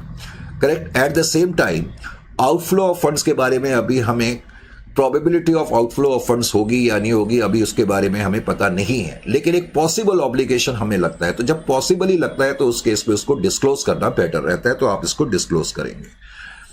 इसी तरह 16 में कह रहा है कि X limited has entered into an agreement with its selling agent. Why? अब कह रहे हैं X limited has to pay base percentage of commission on export sales and an additional commission is to be paid if the export incentives are received. X limited नाम की कोई company है, उसने contract करा Y नाम की company से, और Y नाम की कंपनी एक तरीके से एजेंट के रूप में हमारा काम कर रही है। तो X लिमिटेड ने कहा भाई एक तो हम तुम्हें बेस परसेंटेज कमीशन देंगे, बेस परसेंटेज का मतलब है फिक्स रेट के हिसाब से कमीशन देंगे, और उसके अलावा हम आपको कुछ एडिशनल कमीशन देंगे इंसेंटिव के तौर पर अगर आप हमारा क्या बोलते हैं कुछ ज्यादा ऑर्डर लेकर के आएंगे। करेक्ट। अब कह रहे हैं export incentives have not been received for the year 2025-26। In fact हमने ये कहा था कि हम आपको फिक्स्ड कमीशन देंगे और कुछ एडिशनल कमीशन भी देंगे अगर हमें कुछ एक्सपोर्ट इंसेंटिव मिलेंगे। अब कह रहे हैं एक्सपोर्ट इंसेंटिव तो हमें 2025-26 तक नहीं मिले हैं। However, X Limited is hopeful of receiving the export incentive in the year 2026-27। लेकिन 26-27 में हम होपफुल हैं कि हमें एक्सपोर्ट इंसेंटिव्स जो भी मिल जाएंगे।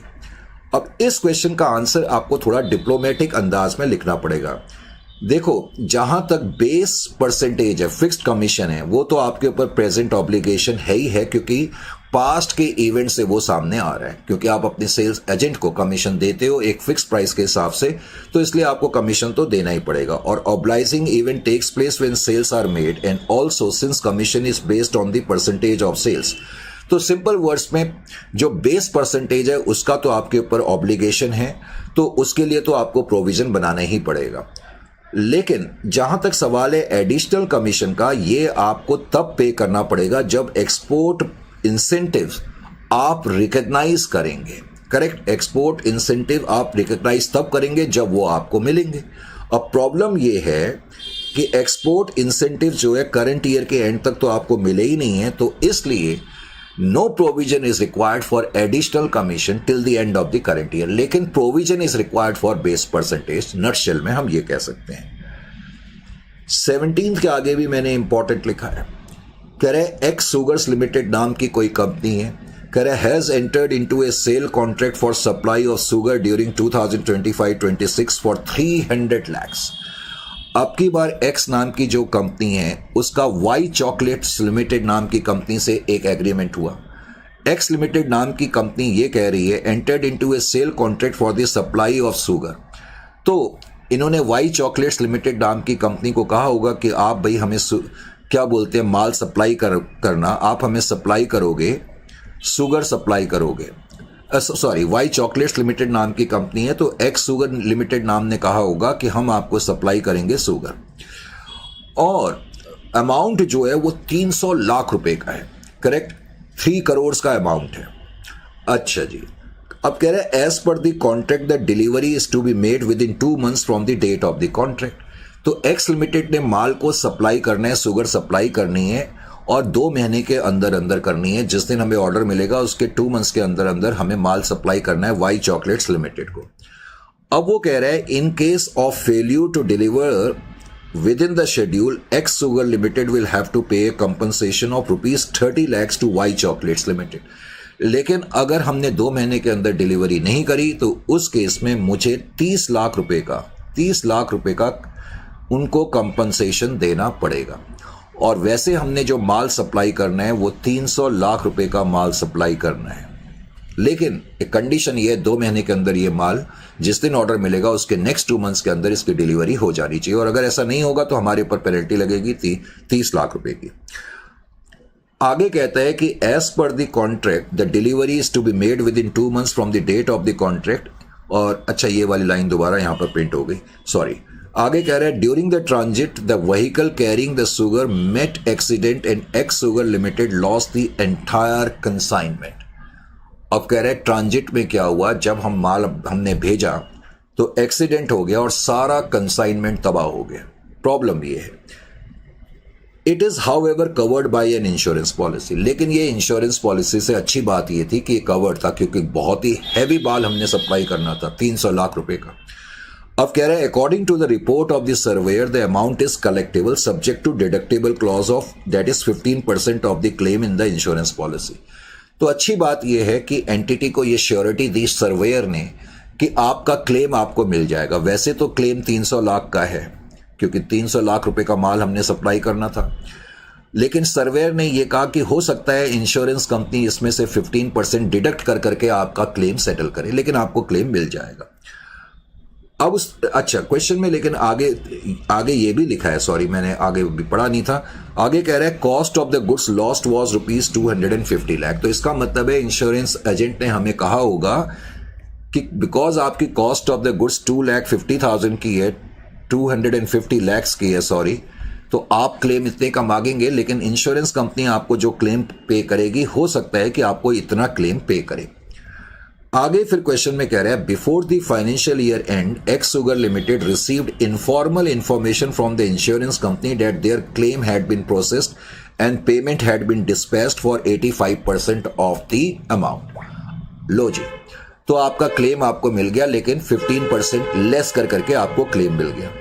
Meanwhile, Y Chocolates Limited has made a demand of 30 lakhs since the goods were not delivered in time। अब जाहिर है कि जो वाई चॉकलेट्स लिमिटेड नाम की कंपनी है, 300 लाख तो वो आपको नहीं देगी क्योंकि कंसाइनमेंट तो उन तक पहुंचा ही नहीं है। नंबर 1, उल्टा वाई लिमिटेड नाम की कंपनी कॉन्ट्रैक्ट के क्लॉज के मुताबिक हकदार है आपसे 30 लाख रुपए मांगने की, क्योंकि आपने टाइम से डिलीवरी दी नहीं, आपने डिलीवरी ही नहीं दी, टाइम से क्या नहीं दी, टाइम डिलीवरी नहीं दी, तो वो आपसे 30 लाख का अमाउंट मांग रही है।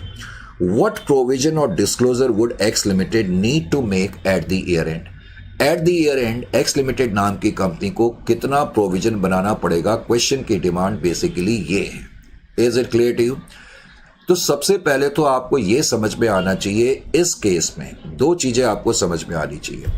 देखो, एक तो 30 लाख रुपीस तो आपको देने ही पड़ेंगे, 30 लाख रुपीस तो आपको देने ही पड़ेंगे वाई चॉकलेट्स को, एक्स लिमिटेड को ये अमाउंट तो कंपनसेट करना ही पड़ेगा। तो ये तो आपके ऊपर ऑब्लिगेशन है ही, और डेफिनेटली इसको आपको प्रोविजन के रूप में रिकॉग्नाइज करना पड़ेगा। ये तो आप रिकॉग्नाइज करेंगे ही करेंगे, correct. Number 1। Number 2, insurance company ने आपको श्योरिटी दे दी है। इंश्योरेंस कंपनी ने आपको श्योरिटी दे दी। क्या श्योरिटी दे दी कि आपको कितना पैसा मिलेगा? 200, जो आपकी कॉस्ट ऑफ गुड्स सोल्ड है, जो गुड्स डैमेज हो गए हैं, वो इतने रुपए के गुड्स डैमेज हो गए, और इंश्योरेंस कंपनी 15% काट करके आपको 85% देगी, और इंश्योरेंस कंपनी ने आपको श्योरिटी दे दी है। तो जो भी ये फिगर आएगी, करेक्ट, 250 लाख का 85%, उसको आप कंटिंजेंट एसेट के रूप में रिकॉग्नाइज करेंगे। देखो, कंटिंजेंट एसेट तब रिकॉग्नाइज करा जाता है जब आपको श्योरिटी है कि आपको पैसा मिल जाएगा, और इस केस में आपको श्योरिटी है कि आपको पैसा मिल जाएगा, तो इसलिए आपको इसको रिकॉग्नाइज करना पड़ेगा। यानी कि you will have to make a provision to the extent of 30 lakh. Besides that you are going to recognise a contingent asset because this time you are having a surety that you are going to receive this particular amount. तो contingent asset के रूप में कोई probable amount जो आपने receive कर रहे हैं, अगर उसकी श्योरिटी है मिलने की, तो तब आप उसको कंटिजेंट एसेट के रूप में रिकॉग्नाइज करेंगे। इसलिए मैंने कहा ये क्वेश्चन इंपॉर्टेंट है, वैसे आंसर आपको पूरा पढ़ना है। 18th में क्या कह रहा है? 18th में कह रहा है कि an entity sells goods with a warranty. कोई एंटिटी है और गुड्स बेचती है वारंटी के साथ, under which customers are covered for the cost of repairs of any manufacturing defects that become apparent within the first 6 months of the purchase। तो पहले 6 महीने में अगर बेचे हुए माल में कोई डिफेक्ट होगा तो एंटिटी उसको रिप्लेस कर देगी या रिपेयर कर देगी। If minor defects were detected in all the products sold, repair cost of 1 lakh would result। अगर तो माइनर डिफेक्ट होगा तो एंटिटी को लगता है कि हमें 1 मिलियन की कॉस्ट पड़ेगी उनको रिपेयर करने की, लेकिन अगर मेजर डिफेक्ट होगा सारे प्रोडक्ट में तो कहता है कि 4 मिलियन का खर्चा आएगा। हमने जितने भी प्रोडक्ट बेचे अगर उनमें माइनर डिफेक्ट आएगा तो 1 मिलियन का खर्चा आएगा। अगर सारे प्रोडक्ट हमने जो बेचे उसमें कोई मेजर डिफेक्ट आएगा तो 4 लाख रुपए का खर्चा आएगा। अब कह रहे हैं entity's past experience and future expectation indicate that for the coming year 75% of the goods sold will have no defects. तो जितने भी हमने गुड्स बेचे हैं उसमें से 75% में तो कोई डिफेक्ट नहीं आएगा। 20% ऑफ द गुड्स सोल्ड उसमें माइनर डिफेक्ट आएगा, और 5% ऑफ द गुड्स जो बेचे हैं हमने उसमें मेजर डिफेक्ट आएगा। अब आपको क्वेश्चन ये कह रहा है कि आपकी जो कॉस्ट ऑफ रिपेयर्स हो गया, ऑब्वियसली आपको प्रोविजन बनाना पड़ेगा, जो कॉस्ट ऑफ रिपेयर्स पड़ेगी तो कितनी कॉस्ट लगेगी। देखो यहां पर जो माल आपने टोटल बेचा है उसके 75% की तो कोई कॉस्ट नहीं लगेगी।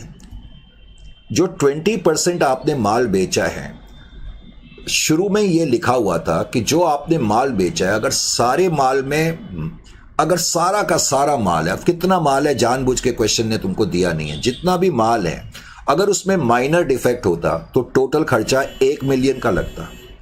लेकिन वो कह रहा है जितना भी माल हमने बेचा है 20% हमें लग रहा है उसमें माइनर डिफेक्ट होगा, यानी कि 1 मिलियन का 20%, तो 20% ऑफ 1 मिलियन। फिर क्वेश्चन में दिया हुआ था अगर सारा माल जो हमने बेचा है उसमें कोई मेजर डिफेक्ट आ जाए सभी बेचे हुए माल पे तो 4 लाख का टोटल खर्चा बनेगा। लेकिन वो कह रहा है केवल 5% जो हमने टोटल माल बेचा है उस 5% के बेचे हुए माल में मेजर डिफेक्ट होगा, तो 5% ऑफ 4 मिलियन, तो अल्टीमेटली जो आपका खर्चा बनेगा वो 4 लाख का बनेगा। इसलिए मैंने कहा कि ये इंपॉर्टेंट क्वेश्चन है। उसके बाद फिर इसमें है एक्स सोलर पावर लिमिटेड नाम की कोई कंपनी है और ये पावर कंपनी है। कह रहा है has a present obligation to dismantle its plant after 35 years of useful life. X solar power limited नाम की कंपनी है और इसके ऊपर एक प्रेजेंट ऑब्लिगेशन है, दिया ही हुआ है कि इसको डिसमेंटल करना है अपने प्लांट को 35 ईयर्स के बाद, 35 ईयर्स की यूजफुल लाइफ के बाद। कह रहे हैं X solar power limited can not cancel this obligation और transfer to a third party, और इस ऑब्लिगेशन को हम किसी और को ट्रांसफर भी नहीं कर सकते हैं। X solar power limited has estimated the total cost of dismantling ₹50 lakh. अब कह रहा है ये हम तुमने इंड AS 16 में भी पढ़ा हुआ है, कुछ वैसा ही इसमें भी है, कॉस्ट ऑफ डिसमेंटलिंग याद आया। तो एंटिटी ने आज ये एस्टिमेट करा कि डिसमेंटलिंग का खर्चा 50 लाख के बाद होगा, और क्वेश्चन में दिया है present value will be ₹30 lakh. तो आप अब यहां तक तो तुम्हें दे दिया है, आगे कह रहा है based on the facts and circumstances x solar power limited consider the risk factor of 5%। Risk factor of 5% का मतलब है the risk that the actual outflow would be more than the expected present value. अब कह रहा है how should x solar power limited should account for this obligation. अब obligation तो है, आपको मालूम है यूजफुल लाइफ के बाद मुझे डिसमेंटल करना है और उसका खर्चा हमने 50 लाख का एस्टिमेट करा था, लेकिन ये आपको मालूम है क्योंकि इंड AS 16 में भी आप कर चुके हैं, जो एस्टिमेटेड कॉस्ट ऑफ डिसमेंटल होती है या कमीशनिंग होती है उसको हम क्या करते हैं डिस्काउंट करते हैं और तुम्हें डिस्काउंटेड वैल्यू दी हुई थी क्वेश्चन में। इसका मतलब जो आपकी कॉस्ट आएगी डिसमेंटलिंग की, उसकी प्रेजेंट वैल्यू आपको रिकॉग्नाइज करनी पड़ेगी। लॉजिकली ये आपका ऑब्लिगेशन तो है, लेकिन आपको क्या लग रहा है, इसमें एक रिस्क फैक्टर 5% का है। 5% का रिस्क फैक्टर क्या है कि जो अमाउंट आप रिकॉग्नाइज कर रहे हैं उसके 5% से ज्यादा का खर्चा आएगा। तो इसका मतलब आपको जो टोटल खर्चा रिकॉग्नाइज करना पड़ेगा 30 lakh plus 5% of 30 lakh, that is 31,50,000। समझ में आ गया? तो इस तरीके के कुछ क्वेश्चंस भी जो हैं वो आपको आने चाहिए। क्वेश्चन नंबर 20 को आप कर सकते हैं। क्वेश्चन नंबर 20 में कुछ ऐसा नहीं है जिसमें जो मेरे कराने लायक है वो मैं बता रहा हूं। क्वेश्चन नंबर 21 भी आप कर सकते हैं। क्वेश्चन नंबर 21 में कोई प्रॉब्लम आपको नहीं होगी।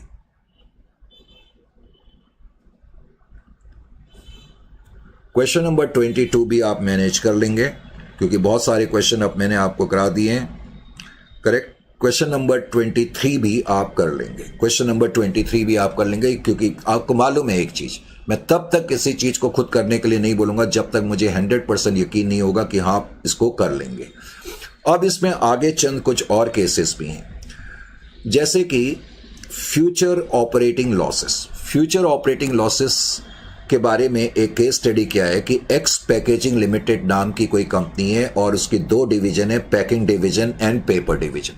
एक तो पैकिंग डिवीजन है और एक पेपर डिवीजन है। कह रहा है in March 2026 the board of directors approved and announced a formal plan to sell the paper division in June 2026। तो उन्होंने एक फॉर्मल प्लान डिवाइस करा जिसके तहत इन्होंने ये अनाउंस करा कि हम अपनी पेपर डिवीजन को जून 2026 में बेच देंगे। अब कह रहा है operating losses of the paper division are estimated to be approximately 50 lakhs। तो कंपनी ने एस्टिमेट करा कि जो ये पेपर डिवीजन है उसके ऑपरेटिंग लॉसेस 50 लाख के होंगे during the period from April 1, 2026 to the expected date of disposal. 1 अप्रैल 2026 से लेकर के एक्सपेक्टेड डेट ऑफ डिस्पोजल के दौरान वो कह रहा है कि ऑपरेटिंग लॉसेस जो होंगे वो 50 lakhs के होंगे। याद रखें कि क्वेश्चन में पहले ही कह रहा है 31 मार्च 2026 को 31 मार्च 2026 को कंपनी डिसाइड कर चुकी है कि ये जो दो डिवीजन है, पैकेजिंग डिवीजन और पेपर डिवीजन, उस पेपर डिवीजन को हम जो है डिस्पोज कर देंगे, लेकिन डिस्पोज हम करेंगे जून 2026 में। जून 2026 में डिस्पोज कर देंगे। अब 31/3 के बाद अगला दिन स्टार्ट होगा 1/4/2026। तो मैनेजमेंट को यह लग रहा है 1/4/2026 से लेकर के जून 2026 के बीच में जो लॉसेस होंगे वो 50 lakhs के बराबर होंगे। आगे कह रहा है management of packaging limited wants to include the future operating loss of 50 lakh in a provision for restructuring in the financial statement for the period ended 31st of March 2026। क्योंकि हमारी दूसरी डिवीजन भी है। Is it clear to you? तो अब management क्या कह रहा है कि मैनेजमेंट ये चाहता है कि जो फ्यूचर ऑपरेटिंग लॉस है, जो फ्यूचर ऑपरेटिंग लॉस है, इसको हमें अपनी फाइनेंशियल स्टेटमेंट में रिफ्लेक्ट करना चाहिए। मैनेजमेंट सिंपल वर्ड्स में ये चाहता है, लेकिन स्टैंडर्ड क्या चाहता है? स्टैंडर्ड तो बकायदा क्लियर है कि provision will not be made for future operating losses, यानी कि फ्यूचर में होने वाले कोई लॉसेस हैं तो उसके लिए हमें कोई प्रोविजन नहीं बनाना है। फ्यूचर ऑपरेटिंग लॉसेस के लिए हमें कोई प्रोविजन नहीं बनाना है। Since India 37 prohibits the recognition of future operating losses, so packaging limited should not include these future operating losses as a provision for restructuring even though these losses are related to our disposal group. ये आपका इस case में proper और full answer होगा। Is it clear to you? अच्छा जी, इसमें फिर आगे रीइंबर्समेंट का एक टॉपिक है। रीइंबर्समेंट को देखें। रीइंबर्समेंट को देखने से पहले बस अब हम बिल्कुल समाप्ति की तरफ बढ़ ही रहे हैं, लेकिन थोड़ा सा हम 5 मिनट्स का और ब्रेक लेंगे और उसके बाद इसको कंटिन्यू रखेंगे क्योंकि काफी लॉन्ग स्टैंडर्ड है। ठीक है।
So welcome again.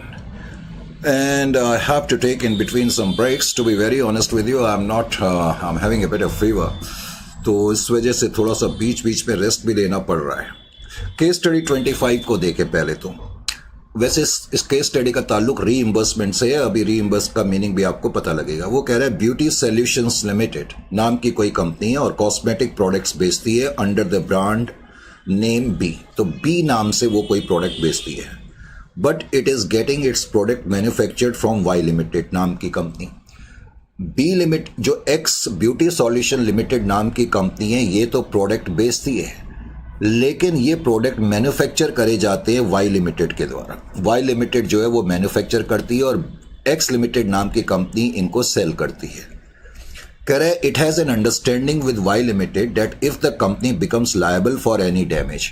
तो एक्स लिमिटेड का वाई लिमिटेड से कॉन्ट्रैक्ट भी हुआ है कि आप जो हमें माल सप्लाई कर रहे हैं उसको बेचेंगे तो हम, लेकिन अगर आपके बेचे हुए माल से हमारे ऊपर कोई प्रोसीडिंग्स होती हैं या हमारे ऊपर कोई डैमेज का क्लेम करा जाएगा, करेक्ट, या आपने जो माल हमें बेचा है उसकी वजह से कस्टमर को, क्लाइंट को कोई इंजरी पहुंचती है, तो 30% अमाउंट जो है, जो भी क्लेम मांगा जाएगा, हम आपका रीइंबर्समेंट उससे लेंगे.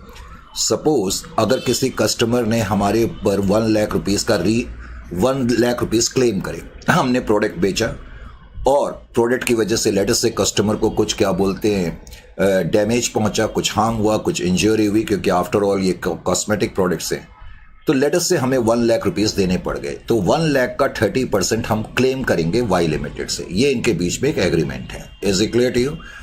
अब नीचे क्वेश्चन में कह रहा है कि during the financial year 25-26 a claim of 30 lakh becomes payable to customer by X Beauty Solutions Limited. अब X Beauty Solution Limited नाम की जो कंपनी है उसके ऊपर अब एक क्लेम आ गया है और क्लेम का अमाउंट जैसा कि आप देख रहे हैं नियर अबाउट 30 lakhs का क्लेम है. कितने का क्लेम है? 30 lakhs का क्लेम है. 30 lakhs का क्लेम है. अब इस क्वेश्चन में 30 lakhs का क्लेम तो है. पहले तो मुझे प्रोविजन कितने का बनाना चाहिए, आप मुझे ये बताओ. देखो 30 lakhs तो मुझे पे करने ही करने पड़ेंगे, इसमें तो कोई डाउट नहीं है किसी तरीके का. लेकिन eight the same time 30 lakhs मुझे पे करने ही पड़ेंगे, एक्स लिमिटेड को पे करने पड़ेंगे. लेकिन एट द सेम टाइम इस क्लेम का 30% मैं जो है रीइंबर्समेंट के रूप में वाई लिमिटेड से रिकवर करूंगा. तो 30% ऑफ 30 lakhs 9 लाख होता है. तो इसका मतलब ये हुआ कि मैं 21 लाख प्रोविजंस के रूप में रिकग्नाइज तो करूंगा. लेकिन यहाँ आपको एक चीज़ समझनी है. अगर आप इतना ही आंसर लिख देंगे तो आपको पूरे मार्क्स नहीं मिलेंगे. आपको अगला मेन पॉइंट भी लिखना पड़ेगा.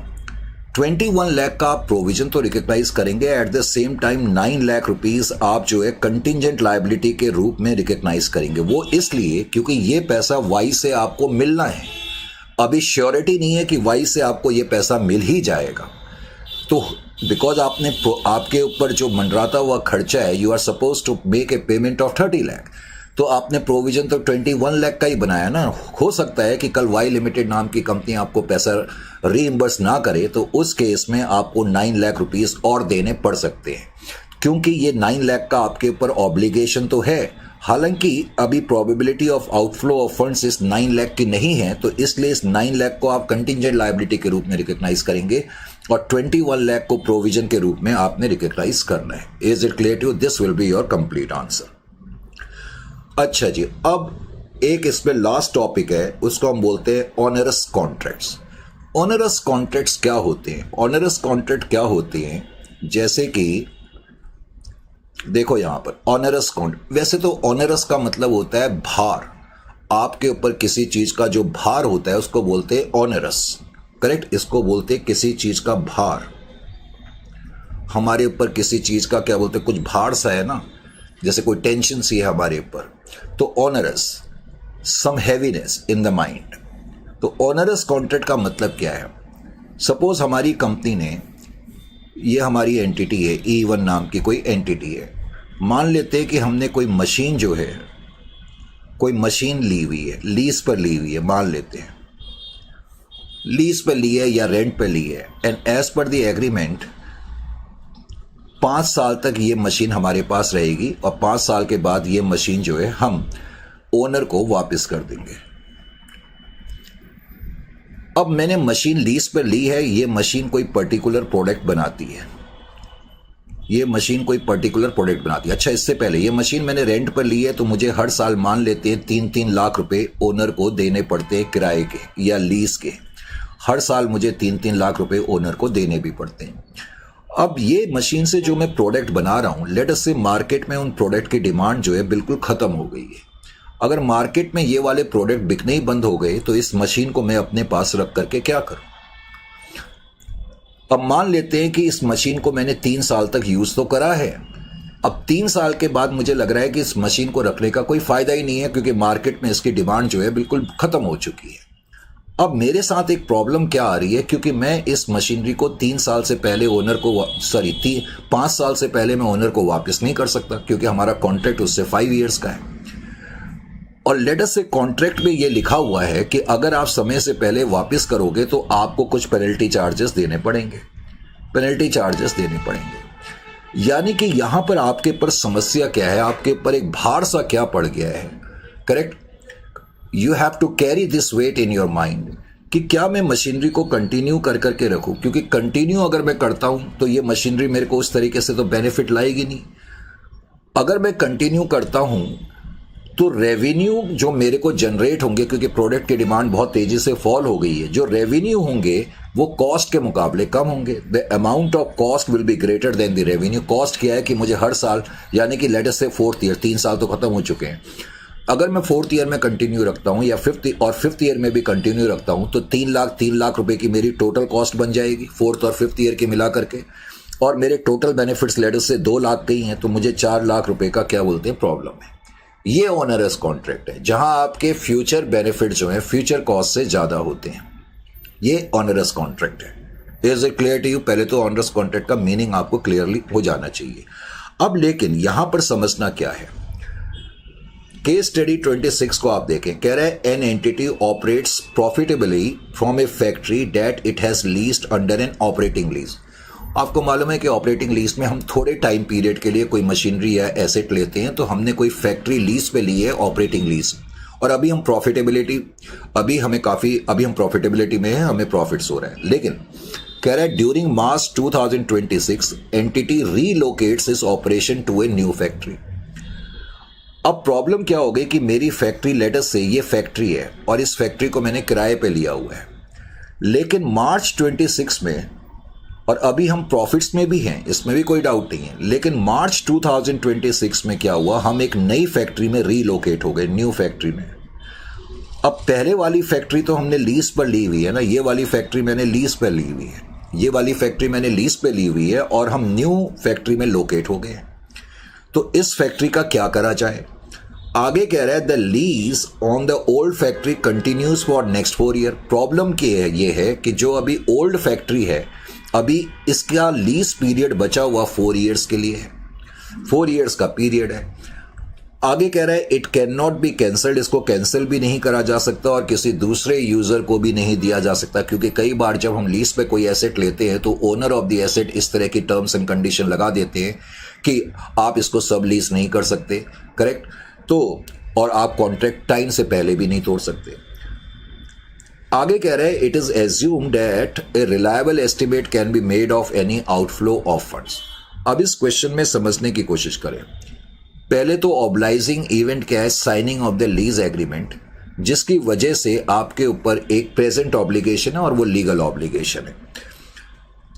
अब आपको ये मालूम है कि लीज जो है ऑनरस हो गई है। क्यों ऑनरस हो गई है ये वाली फैक्ट्री? क्योंकि आप तो नई फैक्ट्री में शिफ्ट हो गए ना। अब ये वाली जो फैक्ट्री है वो तो एक तरीके से बेकार हो रही है। इस फैक्ट्री का खर्चा तो लग रहा है और इस फैक्ट्री से आपको कोई बेनिफिट नहीं आ रहा, तो इसलिए लीज जो है ऑनरस हो गई है। And outflow of resources embodying economic benefits is probable. Simple words में आउटफ्लो ऑफ फंड्स प्रोबेबल है, तो इसलिए एंटिटी को क्या बोलते हैं, एक प्रोविजन जो है रिकग्नाइज करना पड़ेगा। और रिकग्नाइज क्या करना पड़ेगा? जो आपने इसकी लीज पेमेंट्स देनी है, जो आप, क्योंकि ये वाली फैक्ट्री पे तो आपका काम ही नहीं हो रहा, काम तो आपका नई फैक्ट्री में हो रहा है। इस फैक्ट्री से तो आपको कोई बेनिफिट नहीं हो रहा ना, लेकिन इस फैक्ट्री का किराया आपको 4 साल तक देना पड़ेगा। ये अनअवॉइडेबल कॉस्ट है। इस अनअवॉइडेबल कॉस्ट की वजह से ही ये ऑनरस कॉन्ट्रैक्ट बन रहा है। Is it clear to you? Onerous contract का मतलब है जहां आप कॉस्ट को अवॉइड नहीं कर पा रहे ड्यू टू क्लॉजेस। क्लॉज ये है कि आप इस फैक्ट्री को किसी और को नहीं दे सकते, इसको सब लीज पे नहीं दे सकते। इसी तरह से वो कहता है कि X metals limited had entered into a non cancellable contract with Y limited to purchase 10,000 units of raw material at ₹50 per unit at a contract price of ₹5 lakh. तो एक्स मेटल लिमिटेड नाम की कोई कंपनी है, correct, और इसका कोई contract है Y limited के साथ। वाई लिमिटेड के साथ कोई कॉन्ट्रैक्ट है और कॉन्ट्रैक्ट ये है कि हम तुमसे 10,000 यूनिट्स खरीदेंगे रॉ मटेरियल की, 10,000 यूनिट्स खरीदेंगे रॉ मटेरियल की और एट द रेट ऑफ 50 के हिसाब से खरीदेंगे। तो टोटल खर्चा कितना बन जाएगा? 5 लाख का बन जाएगा। आगे उसने ये भी कहा है कि as per the terms of the contract X metal limited will have to pay 60,000 to exit the contract. अब इस कॉन्ट्रैक्ट के अंदर ये चीज लिखी हुई है कि अगर आप इस कॉन्ट्रैक्ट को तोड़ना चाहते हैं, टाइम से पहले खत्म करना चाहते हैं, तो एक्स लिमिटेड को 60,000 रुपीज जो है पेमेंट करनी पड़ेगी वाई लिमिटेड को। इस पर्टिकुलर कॉन्ट्रैक्ट में ये पॉइंट भी लिखा हुआ है। अब आगे क्या कहता है कि X metal limited has discontinued manufacturing the product that would use the said raw material.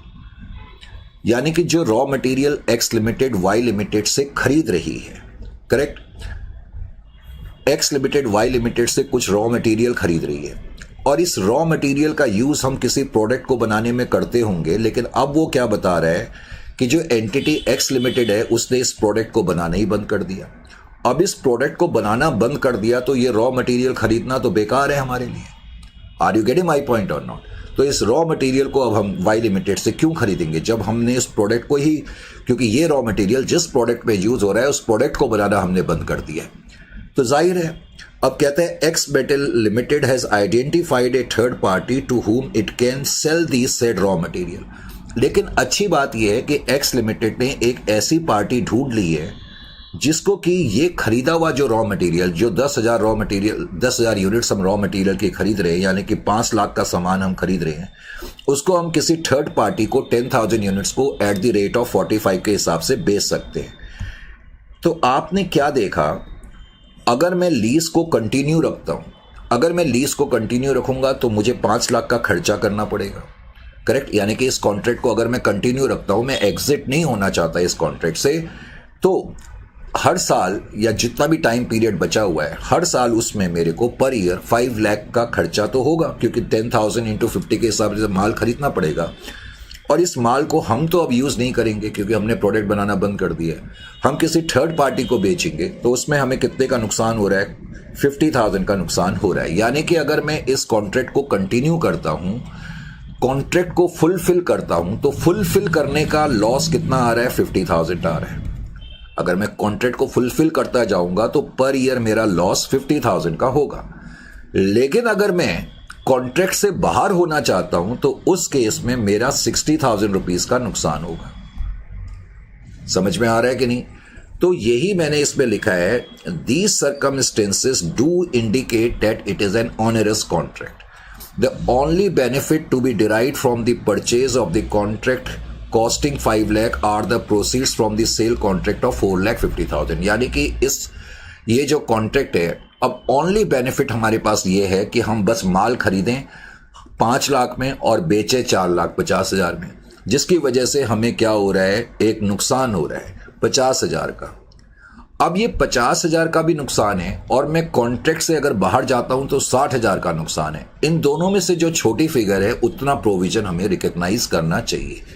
तो इसलिए हम प्रोविजन 50,000 का रिकॉग्नाइज करेंगे, because this is being the lower of cost of fulfilling the contract and penal cost. Penal का मतलब है contract को छोड़ने की जो पेनल्टी कॉस्ट है, उसको हम पीनल कॉस्ट कहते हैं।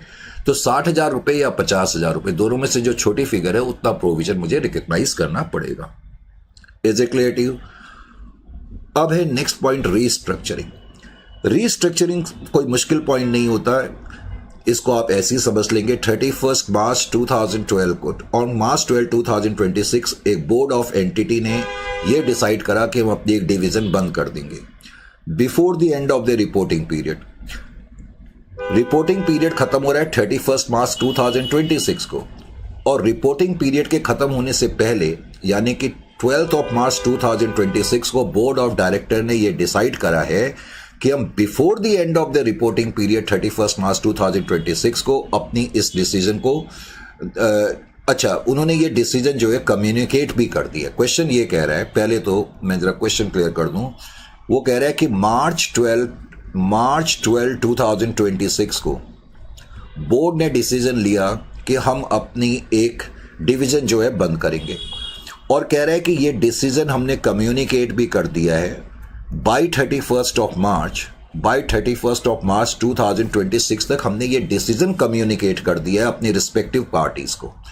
Decision was the decision was not communicated, sorry, अभी मैंने भी जरा जल्दबाजी में क्वेश्चन पढ़ा, एक्सट्रीमली सॉरी, अब टायर्डनेस भी आ जाती है, इतनी लॉन्ग क्लास ले ली है तो प्रॉब्लम भी हो। Before the end of the reporting period the decision was not communicated, unfortunately उसने कहा है कि नॉट कम्युनिकेटेड, यानी कि ईयर के एंड तक हमने अभी ये कम्युनिकेट नहीं करा है और हमने कोई स्टेप भी नहीं लिए हैं टू इम्प्लीमेंट द डिसीजन को इम्प्लीमेंट करने के स्टेप भी नहीं लिए अभी तक की जो सिचुएशन है। फिर कह रहे हैं it is assumed that a reliable estimate can be made of any outflow of funds. पहले तो इस केस में क्या तुम्हारे ऊपर कोई प्रेजेंट ऑब्लिगेशन है?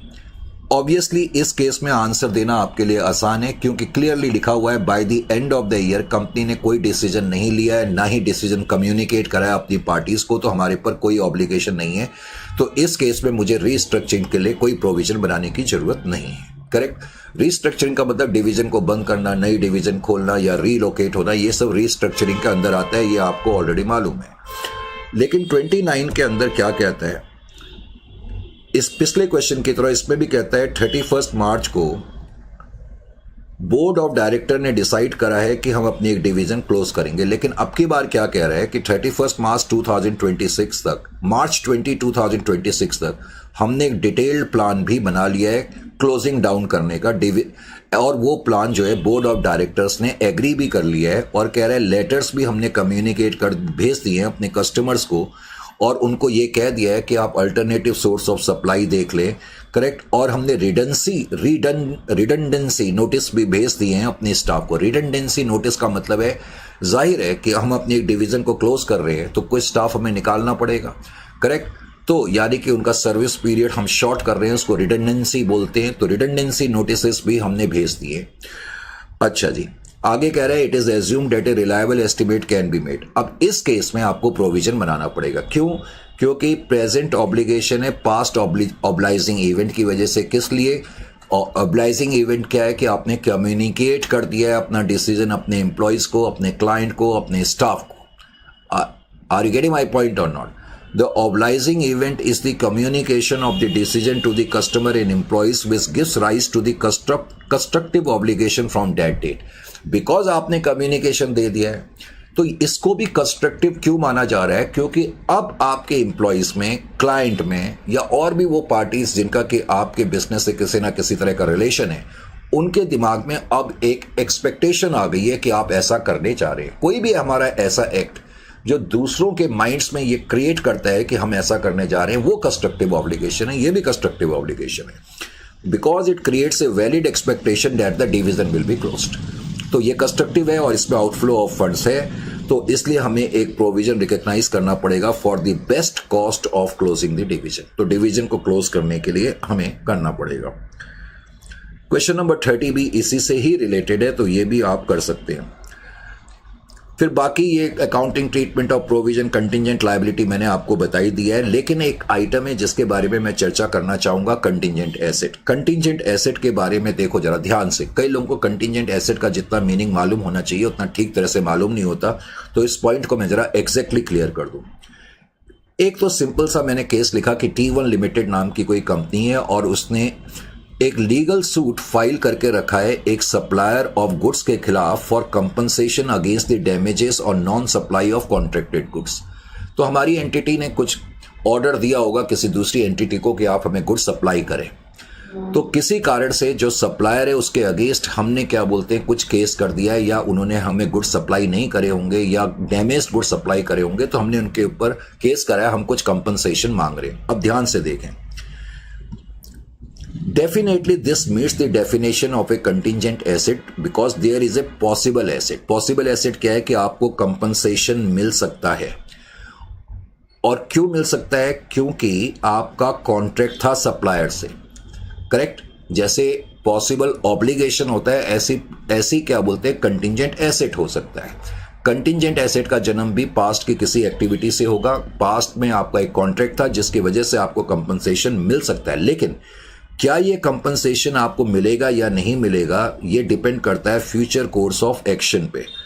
यानी और फ्यूचर कोर्स ऑफ एक्शन क्या है कि कोर्ट जो डिसीजन देगा, तो इसलिए एंटिटी जो है इसको डिस्क्लोज करेगी by way of notes in the financial statement. यानी कि कंटिंजेंट एसेट को हमने रिकॉग्नाइज नहीं करना है। रिकॉग्नाइज वैसे हम तब करते हैं जब हमें कंप्लीट श्योरिटी होती है। अभी हमें कंप्लीट श्योरिटी नहीं है क्योंकि अभी केस चल रहा है। इस पॉइंट को समझने की कोशिश करें। You are not sure that whether you are going to get this amount as compensation और नॉट। तो अभी इस बात का कोई नहीं है और अभी ज्यादा चांसेस है ऐसा भी नहीं है, तो अभी आपको इसको सिर्फ डिस्क्लोज करना है, नंबर 1। दूसरे में मैंने क्या लिखा है देखें यहां पर, बल्कि आप डायरेक्टली जस्ट वेट, इसको आप इस तरीके से ज्यादा समझेंगे। आप 33 को देखो और इसके आगे मैंने इंपॉर्टेंट भी लिख दिया। एक एंटिटी ने एक केस फाइल करा है अपने सप्लायर पर और उनसे हम 10 मिलियन रुपीस मांग रहे हैं। अब कह रहे हैं सप्लायर तो डिसएग्री हो रहा है और वो हमें क्लेम नहीं देना चाहता है, करेक्ट, और कोई आउटसाइड सेटलमेंट भी नहीं करना चाहता है। तो इस केस में जो हम क्लेम मांग रहे हैं, क्या वो क्लेम मिलने की प्रोबेबिलिटी है या नहीं है? नहीं है। अगर प्रोबेबिलिटी नहीं है तो उस केस में आपको अपनी फाइनेंशियल स्टेटमेंट में कुछ भी दिखाने की जरूरत नहीं है। जब आपको कोई प्रोबेबिलिटी नहीं है, जैसे कि कंटिंजेंट लायबिलिटी के केसेस मैंने आपको बताया था, जब आपको कुछ भी नहीं पता, करेक्ट, है ही नहीं, तो उस केस में आपको कोई डिस्क्रिप्शन देने की जरूरत नहीं है। लेकिन यही क्वेश्चन है। अब इसमें मैंने आगे ये लिखा कि सब्सिक्वेंटली कोर्ट ने क्या करा, एंटिटी के फेवर में डिसीजन दे दिया। अब एंटिटी के फेवर में तो डिसीजन आ गया, लेकिन सप्लायर ने क्या करा, किसी दूसरे कोर्ट में फिर से एक अपील फाइल कर दी।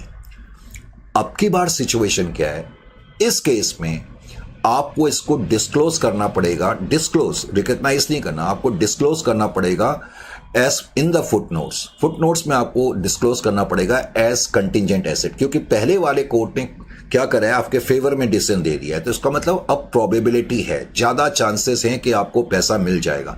तो कंटिंजेंट एसेट के केस में अगर इनफ्लो ऑफ बेनिफिट्स के प्रोबेबिलिटी है तो आप उसको कंटिंजेंट एसेट के रूप में रिकॉग्नाइज कर लेंगे। Is it clear to you? क्योंकि अब ऐसी पॉसिबिलिटी है कि आपको पैसा मिल जाएगा, तो इसलिए इस केस में आप कंटिंजेंट एसेट के रूप में रिकॉग्नाइज करेंगे। लेकिन अब एक तीसरी सिचुएशन देखो। अब लेट अस से फाइनल डिसीजन भी आ गया कोर्ट से कि आपको पैसा मिलना है, आपके फेवर में आ गया। बिकॉज अब आप श्योर है कि पैसा आपको मिल जाएगा, तो इस केस में कंटिंजेंट एसेट को आप रिकॉग्नाइज करेंगे। जब आप श्योर हैं कि पैसा मिल जाएगा तो आप उसको रिकॉग्नाइज करेंगे। जब आपको यह लगता है कि पैसा मिल सकता है तो उस केस में इसको डिस्क्लोज करना है। जिस केस में आपको लगता है कि अभी आपके पास कुछ नहीं है ये डिसाइड करने का कि पैसा मिल सकता है या नहीं मिल सकता, उस केस में आपको कोई फाइनेंशियल डिस्क्रिप्शन देने की जरूरत नहीं है। उसके बाद जैसा कि हर स्टैंडर्ड में मैंने दिया हुआ है, कुछ डिस्क्लोजर्स दिए हुए हैं, ये आपको पढ़ लेने चाहिए। और कुछ डिफरेंसेस हैं इंड AS 37 और 29 में। आपने नोट करा होगा कि जब हम एग्जिस्टिंग स्टैंडर्ड AS 29 करा करते थे, उसमें ओनरस कॉन्ट्रैक्ट के बारे में या रिस्ट्रक्चरिंग के बारे में कुछ ज्यादा नहीं दिया होता था, लेकिन इंड AS में ये पॉइंट्स भी कवर करे गए हैं। तो ये पॉइंट आपको ध्यान में रखने हैं। और इसी तरह से जो एग्जिस्टिंग स्टैंडर्ड हम करते थे उसमें कंस्ट्रक्टिव ऑब्लिगेशंस के बारे में भी ज्यादा बातचीत नहीं थी, लेकिन इंड AS 37 में ये पॉइंट्स भी हैं। तो मैंने शुरू में ही कहा था कि ये एग्जिस्टिंग स्टैंडर्ड की तरह ही है, बस इसमें कुछ एडिशनल पॉइंट्स हैं। तो जो इंपॉर्टेंट क्वेश्चन है वो मैंने मार्क कर दिए। और हमेशा की तरह इस स्टैंडर्ड में भी आपने देखा हमने तकरीबन 33 केस स्टडीज रखी हुई है, 33 केस स्टडीज। अब 33 केस स्टडीज में से कम 20-25 केस स्टडीज हमने इन क्लास करी है। अब कम से कम 8-9 केस स्टडीज आप खुद कर सकते हैं। तो उम्मीद है कि ये स्टैंडर्ड भी आपके एक्सपेक्टेशंस पे आया होगा। तो मिलते हैं फिर नेक्स्ट सेशन में, ऑफ कोर्स किसी नए स्टैंडर्ड के साथ। टिल देन, टाइम टू से गुड बाय।